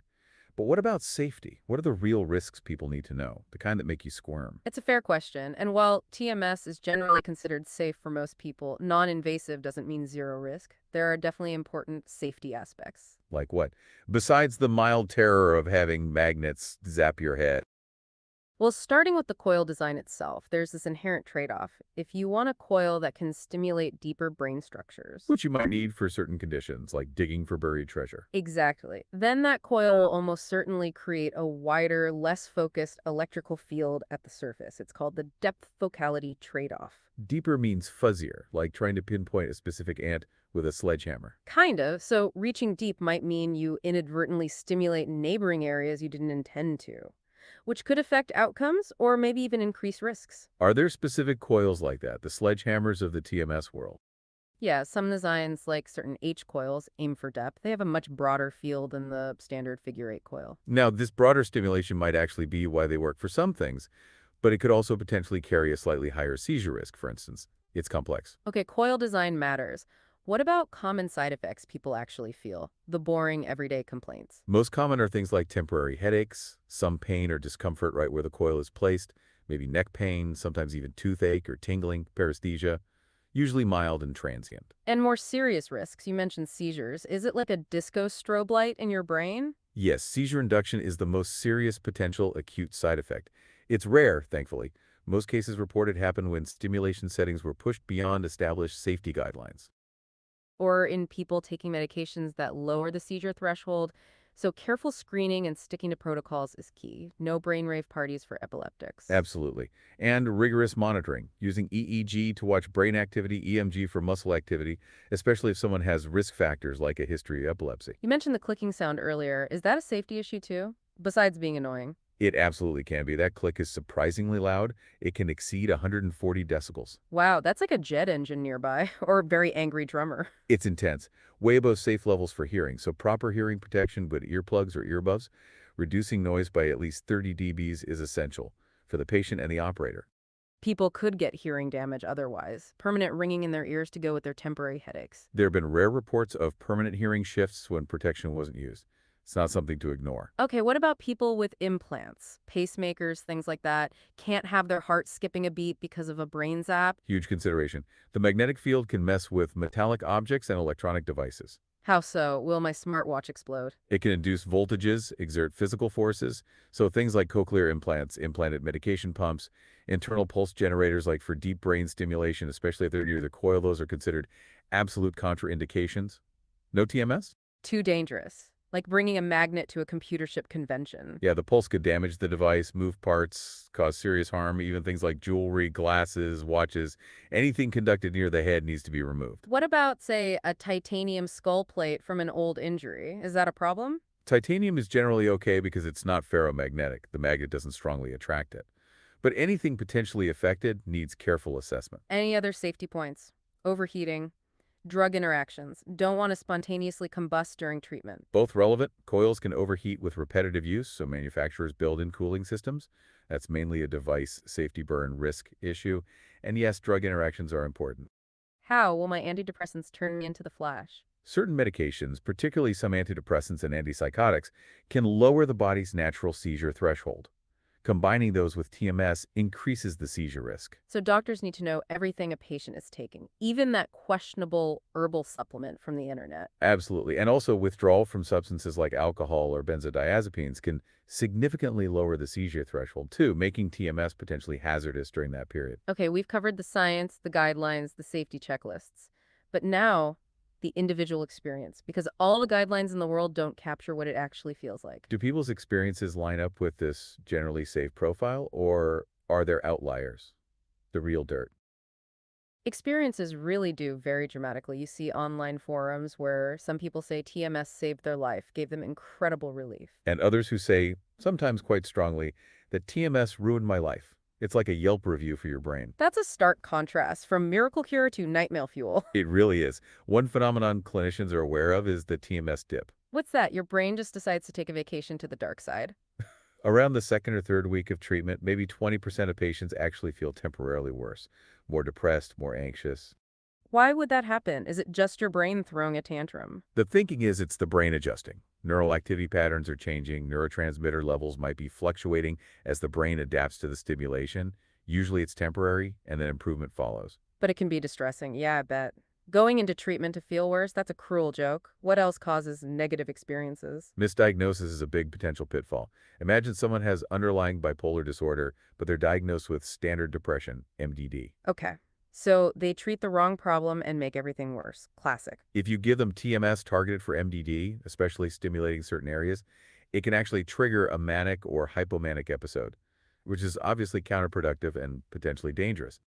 Wow, so getting the diagnosis right beforehand is absolutely critical. Otherwise, you're just lighting a fire where there should be water. Utterly critical. Thorough screening, psychologic history, it's all vital. No shortcuts on this one. This really brings us to the human impact. We came across a first-hand story. Someone named Jordan H., who shared an account of what sounds like a truly devastating experience. She described it as a brain injury after just 3 TMS sessions. It's hard to even comprehend. How does something like that fit into the picture of generally safe? Yeah, accounts like that are deeply concerning and serve as a stark reminder that even if serious adverse events are rare overall, they can be catastrophic for the individual. It highlights that we're dealing with individual brains, and variability in response can be extreme, like a neurological snowflake. She reported intense pain right from the start, escalating headaches, crippling fatigue, major cognitive problems, trouble with eyes, memory, speech, even walking. Sounds like her brain decided to stage a hostile takeover. It sounds like a constellation of severe neurological symptoms. While the vast majority don't experience anything remotely like this, these rare, severe, idiosyncratic reactions, they demand attention. We don't fully understand why they might happen in specific individuals, and what made her story even more disturbing was feeling dismissed. Being told her pain was normal, or that her severe side effects were basically unheard of. She even raised concerns about negligence, the psychiatrist not being present, records possibly being inaccurate. That breakdown in communication and trust is terrible and raises serious questions about clinical practice and oversight in some cases. Proper monitoring, taking patient reports seriously, transparency, these are non-negotiable. She also brought up something you touched on earlier, the difference between FDA clearance and FDA approval. Can you explain that again? Why is that distinction so important here? Right. It's a really critical point, especially when discussing long-term safety. Many medical devices, including these RTMS systems for depression, come to market via the FDA's 510(k) clearance pathway. Okay, so it's like approved-ish. This essentially requires showing the new device is substantially equivalent to a device already legally on the market. It's generally faster and requires less extensive clinical trial data. Particularly on long-term outcomes compared to the rigorous pre-market approval, PMA, process needed for truly novel, higher-risk devices or new drugs. So cleared doesn't mean proven safe and effective through massive long-term trials like a new drug would be. It's more like a cousin-approved sticker. Not necessarily to the same extent. It means it's considered similar enough to something else that was cleared. So while large-scale data hasn't shown widespread severe long-term side effects for most TMS patients, The 510K pathway means the evidence base might not be as deep as people assume, which makes individual reports of severe, lasting problems like Jordan's even more significant, perhaps. Because the pre-market scrutiny might not have been designed to catch rare, long-term issues. Exactly.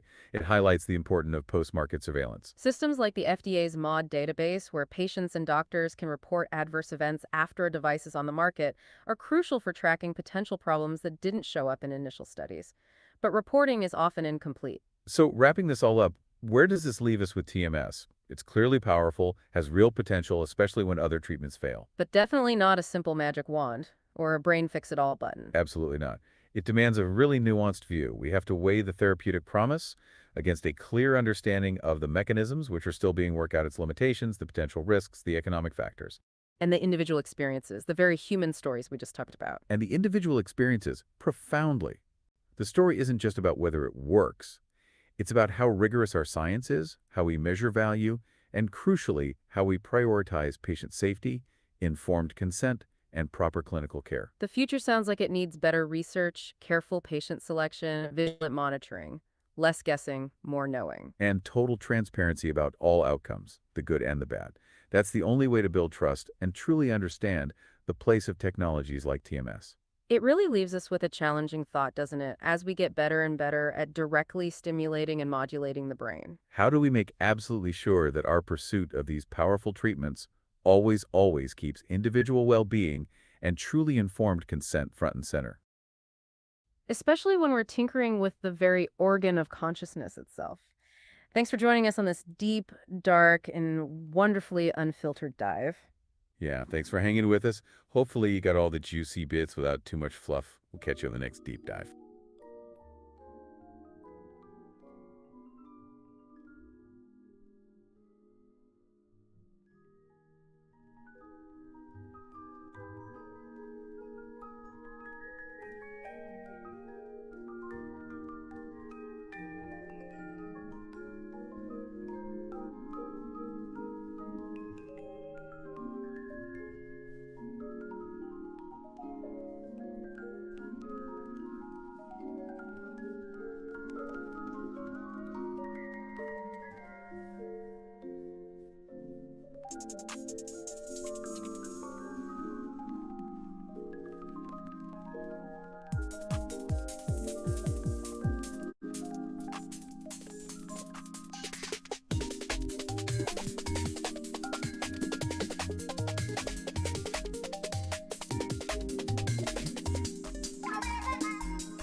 Welcome to the deep dive. Today, all right, you got it. No fluff, just laughs and brain science coming right up. We hear you loud and clear. So imagine this, your heart is pounding. Like you just told a killer joke that landed perfectly.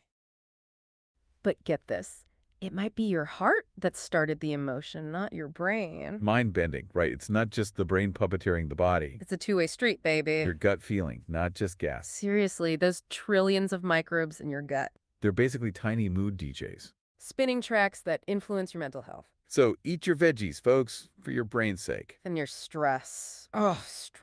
It's like your body's old-school alarm system. It's built for saber-toothed tigers, not bad emails. So you're stuck in fight or flight mode, but there's nowhere to run. And your brilliant prefrontal cortex Gets sidelined like a bad opening act. leaving you with that, like, I can't even feeling. But here's the punchline. We can measure this stuff. With things like heart rate variability or HRV. It's basically your heart's internal rhythm section, And a chill, steady rhythm means better brain power. like a well-oiled comedy machine. Which brings us to the future where AI steps in. No, not Skynet, calm down. But AI that helps manage your mental effort while you're learning. Like a super smart HEPA-proof vest for your brain. It can tell if you're bored or overwhelmed, sometimes even by reading your brainwaves. And then it adjusts the content dynamically. It's like having a personalized, super adaptive tutor. Who knows exactly when to speed up or slow down? And the results, they're no joke. Improve learning, better retention. We're talking 34% better learning outcomes with adaptive multimedia. So AI isn't just for predicting box office hits. It's helping us actually learn better, doper. It's connecting all these dots from your heart to your gut to your brain. But like any good comedy, there are always potential pitfalls. Data privacy, algorithmic bias. We gotta make sure everyone gets to laugh along. The tech is powerful, but it needs good intentions. So we've unhabbed quite a bit today without a single filler word. From the heart, possibly initiating emotions, that wild idea. To the gut's profound impact on your mood. And how your nervous system basically has 3 different gears. All the way to AI reading your brain activity to optimize how you learn. It's clear your body isn't just a prop in your mental show. It's the co-star, the director, and the entire crew. It fundamentally flips the script on how we think about our minds. So if we can really get this deep biology, understand what our bodies are telling us. And then use AI to give us even more insight into our own cognitive state. Can we move beyond just reacting to how we feel, like a comedian bombing on stage? Could we, with the help of these technologies, actually start cultivating the best internal states? For thinking, for well-being, for thriving. That's the mic drop question, isn't it? Using this knowledge not just to understand, but to transform ourselves. Thanks for joining us for this deep dive. Stay curious, stay engaged, and keep those brain cells firing.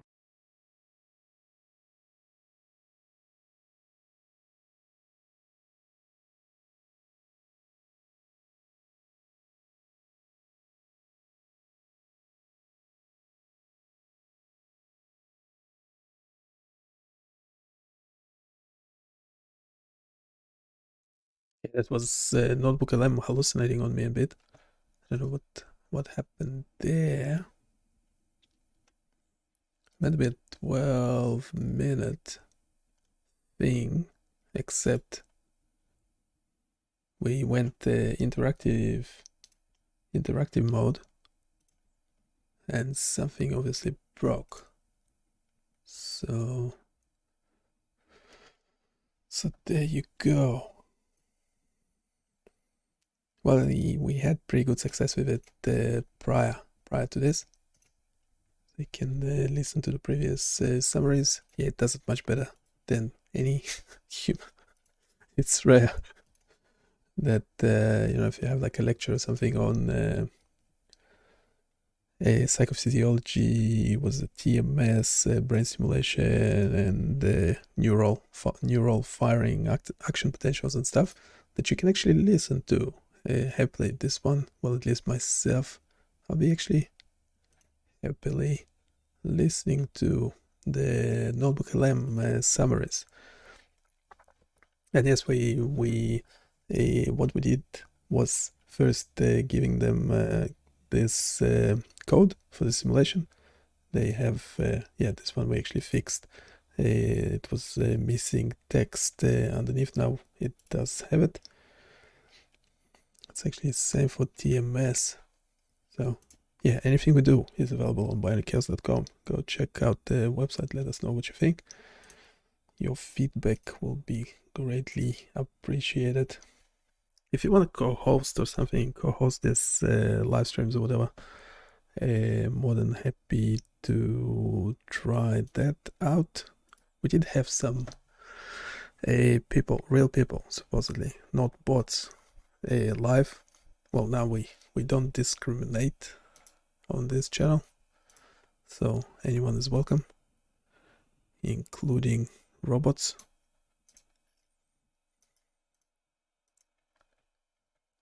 Well, currently AI is the CEO of BioniChaos. There we go. Anyway, I'm not sure what happened to this LLM thing. LLM, notebook LM. And meant to be talking about fuzzy logic, and physiological signal visualization. I'm not sure what happened there. Let me reload that page.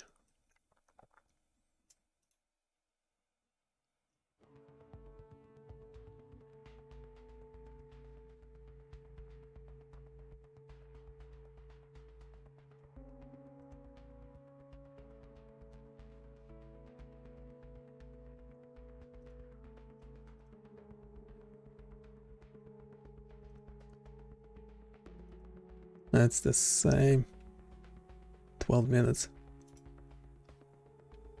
Should we try to get, yeah, we'll do this one. This will be the last one for this stream.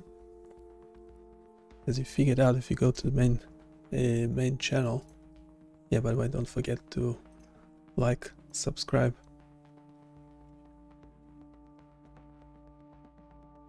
We chopping up again. We have Gemini telling us giving the long stream video to Gemini,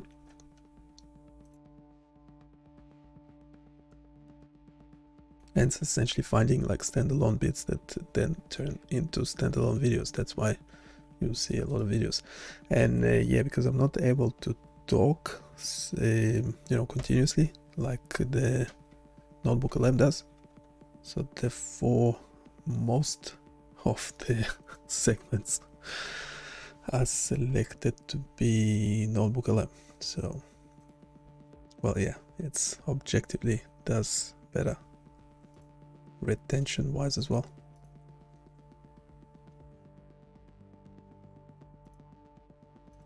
Yeah, so as you can hear, there's a human in the loop. Well, you wouldn't know if I'm a human or not, but yeah, well, you have to take my word for it. Anyway, if there are any questions about, not general questions, not like I don't know, what would what's unicorns made of, but actual questions about the website, BioniChaos website, BioniChaos.com. It's obviously .com, of course. Yeah, we cover topics like neurology, cardiovascular. So cardiology, I'm an engineer, so not clinical. Have to make all the disclaimers. There's a disclaimer on the page somewhere in the about section. Disclaimer, yes. And the tools are not certified for clinical commercial use, blah blah. Yeah, go read that, super important. Okay, this music is annoying. The music is annoying. Witch House, Boomy Bass, Jamaican Dub. Let's try Jamaican Dub.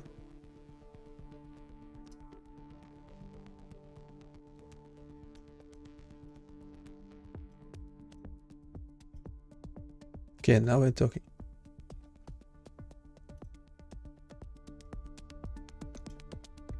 Can make it less chaotic and reduce the density for a sec.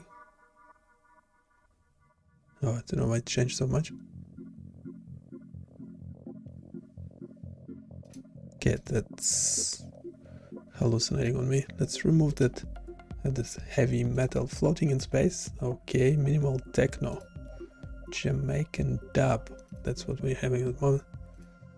Witch House? Should we add a Witch House? No, alto saxophone. Let's do an alto saxophone, actually. Boost it up a bit.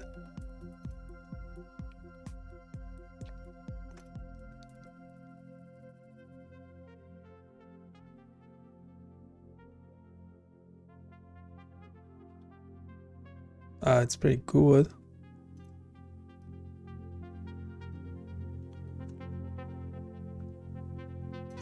Let's just reduce the chaos. We love chaos, but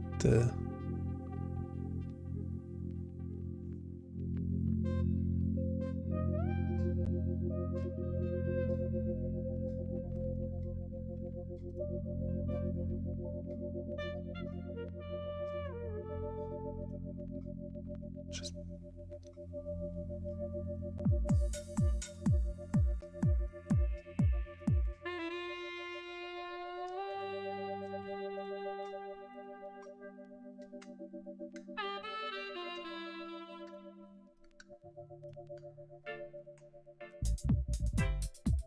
okay.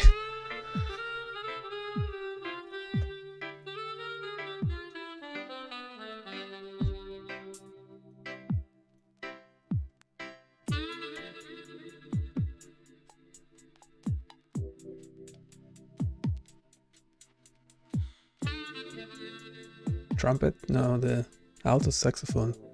It's a bit like a trumpet array. Glitchy effect. Yeah, the glitchy effects probably will sound good, because anything glitchy.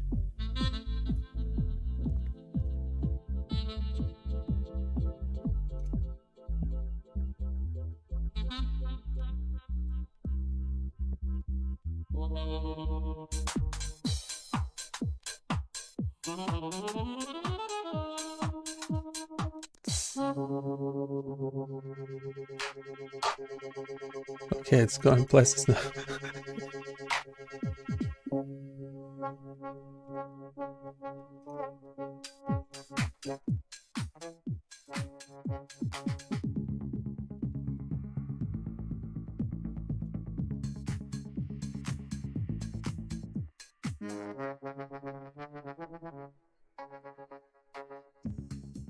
Okay, I think it's hallucinating on me. This is Google Labs Music Effects DJ.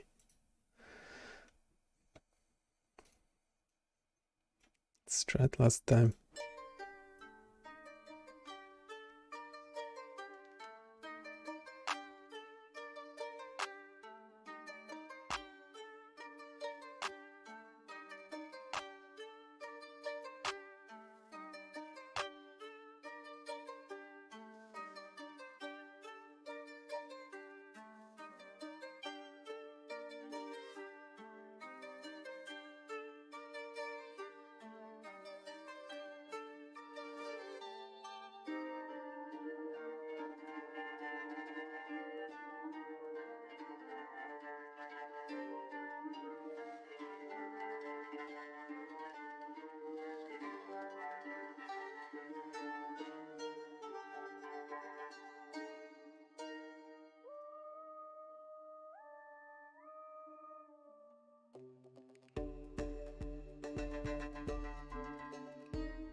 It's not doing the throat singing for some reason.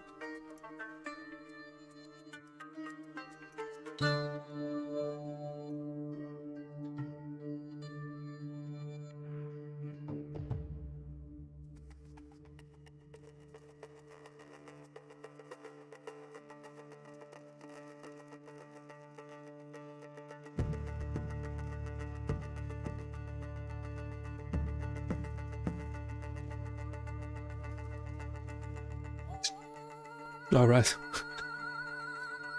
Okay, it's coming. Right.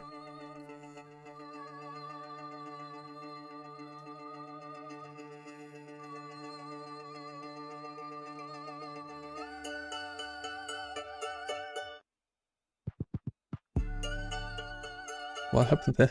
Glitch. It's glitching. Okay. Okay, we're going places. That's I don't know why, if the things are being selected randomly or not. It's probably random. alto saxophone. It's a quiche, and trance. Oof. Have to listen to that.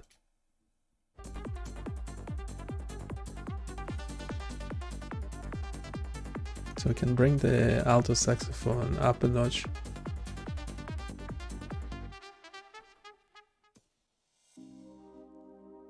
Yeah, and then it's breaking.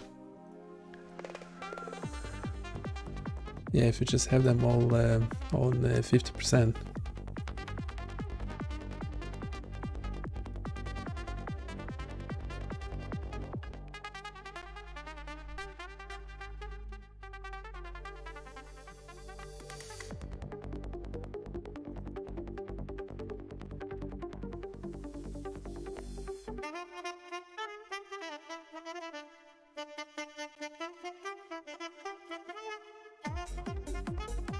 Like, and nice transition.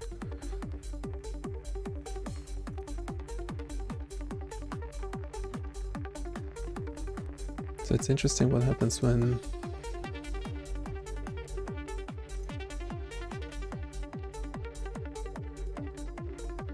you reduce the chaos.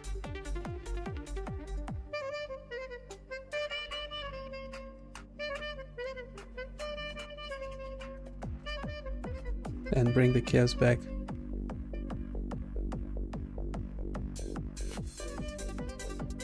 That's pretty decent stuff. It's interesting.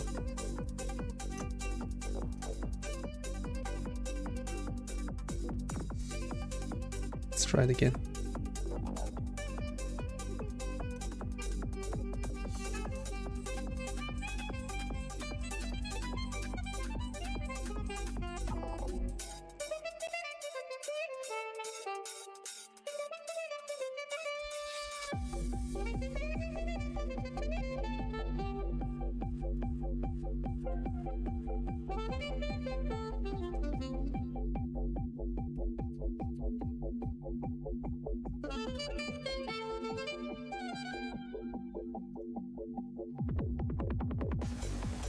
Wow, yeah, this is nice transitions back to chaos. Ooh, what was that?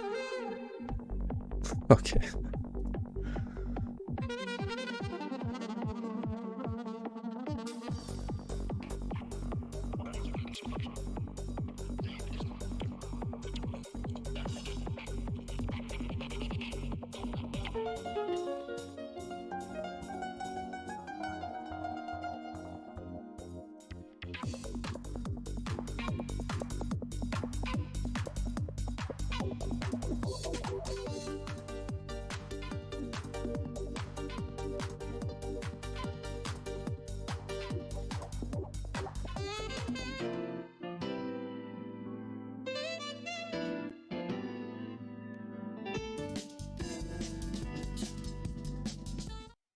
Yeah, it can do some interesting stuff, but yeah, let's finish up.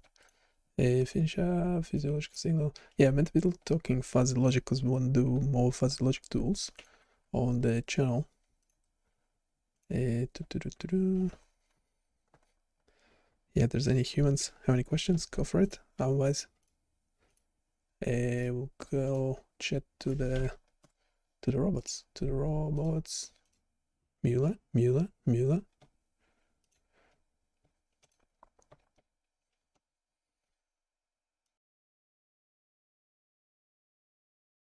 Welcome to the Deep Dive.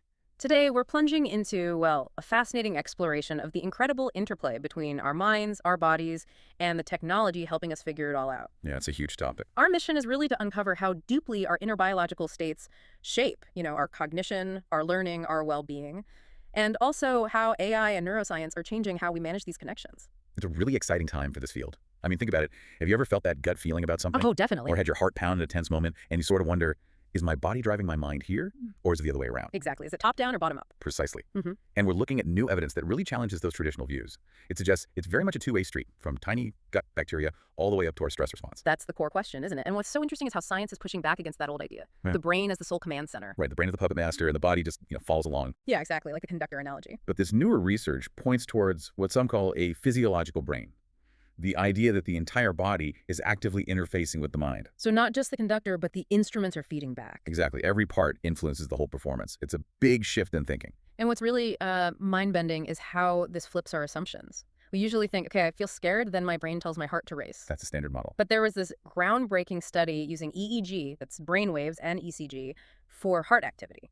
They showed people videos, some pleasant, some unpleasant, and the really surprising thing, the heart's response, the cardiac response, often happened in the very first seconds. Before the brain's measurable response kicked in. Before the brain, which is just, wow. It led to this pretty radical theory that maybe the cardiac activity, that sympathetic vagal activity, actually initiates the whole emotional response. So the heart takes the first step. The study literally concluded the root of emotional response comes from the heart. It suggests our feelings might bubble up from these deeper physiological states more often than we realize. And it's not just the heart doing the talking, right? That gut feeling we mentioned. Oh yeah, that's not just some old wives' tale. It's becoming solid science. Our digestive tract has trillions of these microbes, the microbiome. And we now know this microbiome has a massive impact on overall health and importantly on mental health too.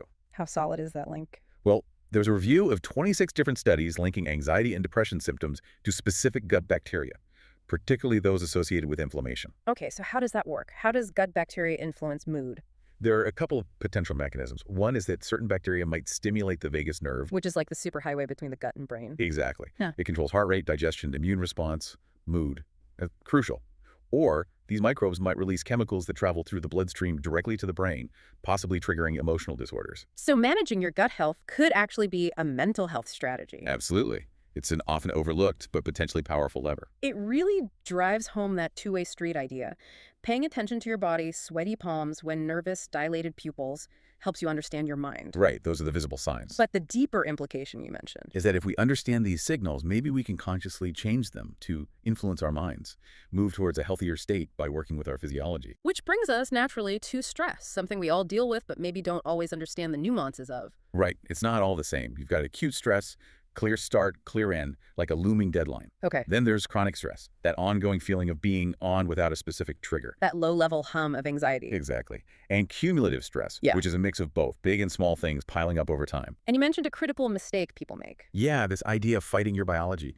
Our stress response evolved for physical threats, right? Yeah. Running from a predator. Right, fight or flight. But modern stressors, getting your car towed, a bad email, they trigger the same biological response, but without the physical release. And that response lingers. It can last 18 to 30 hours on average. And without that physical outlet, the stress response itself can become more damaging than the original stressor. Okay, so if we're stuck in this biological loop designed for a different world, what's actually happening inside our brains during psychological stress? It's a complex interplay. Think of 4 components.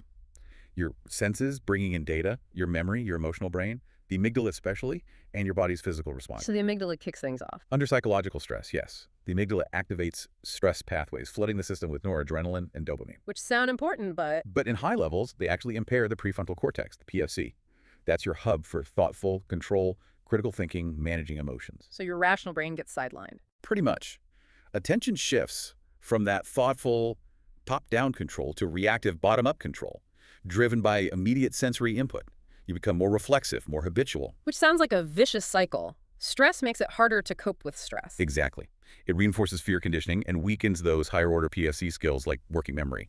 And what's really telling is that emotional pain and physical pain, they're processed in the same brain regions, the anterior insula and anterior cingulate cortex. That really highlights the connection. It really does. Deeply linked. So given all these internal states and bodily signals, is there a map, a way to understand how our nervous system navigates safety and threat? There is, and it's incredibly useful. Stephen Porges' polyvagal theory provides just that map.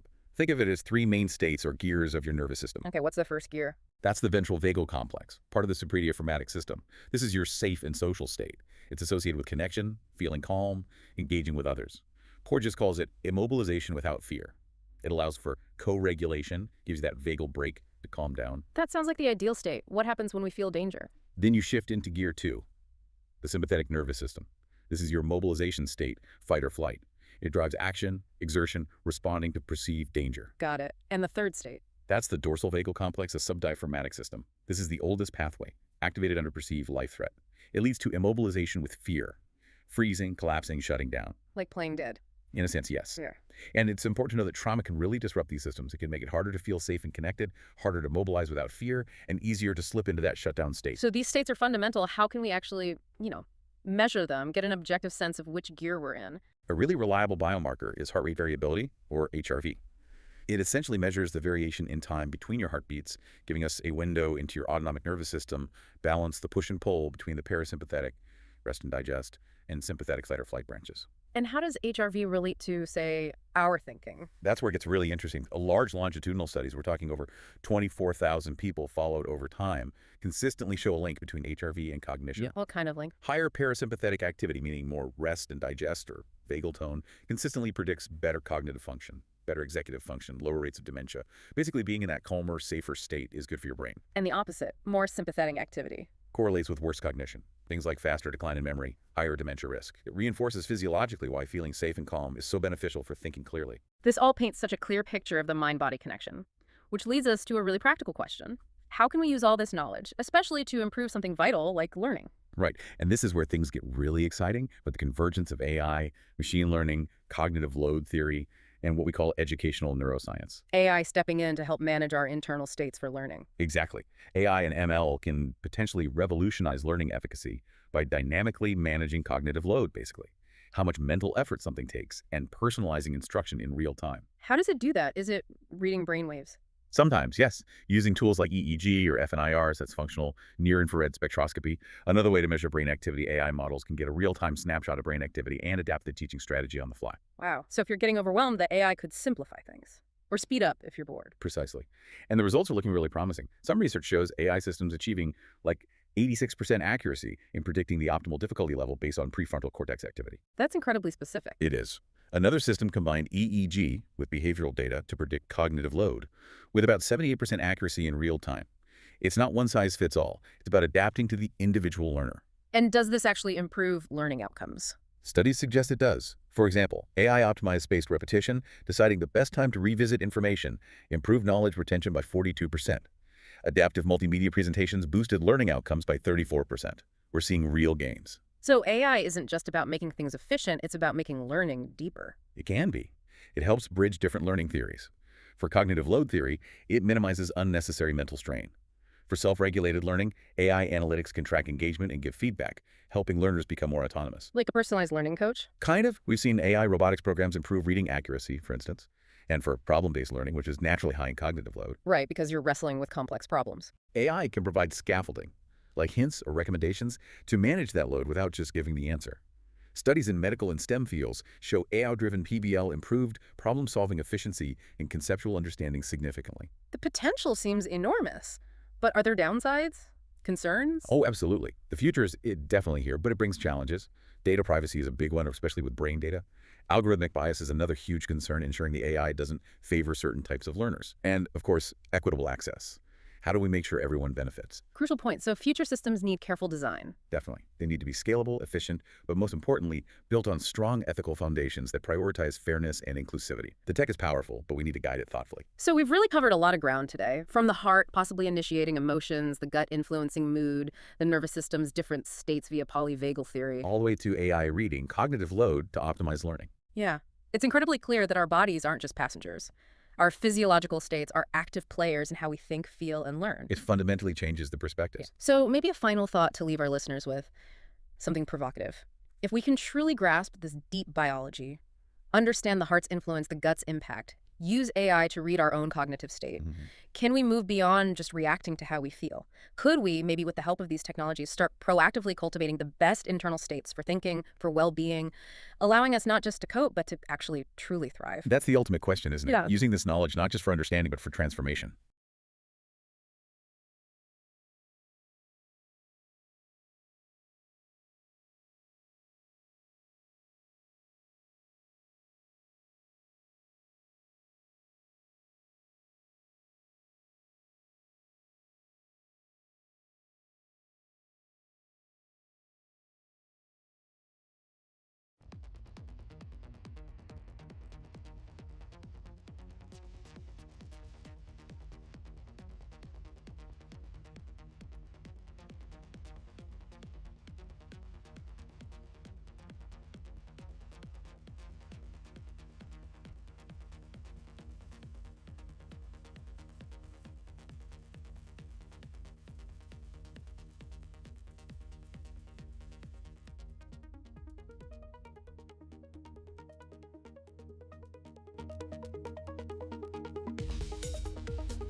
Thank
you.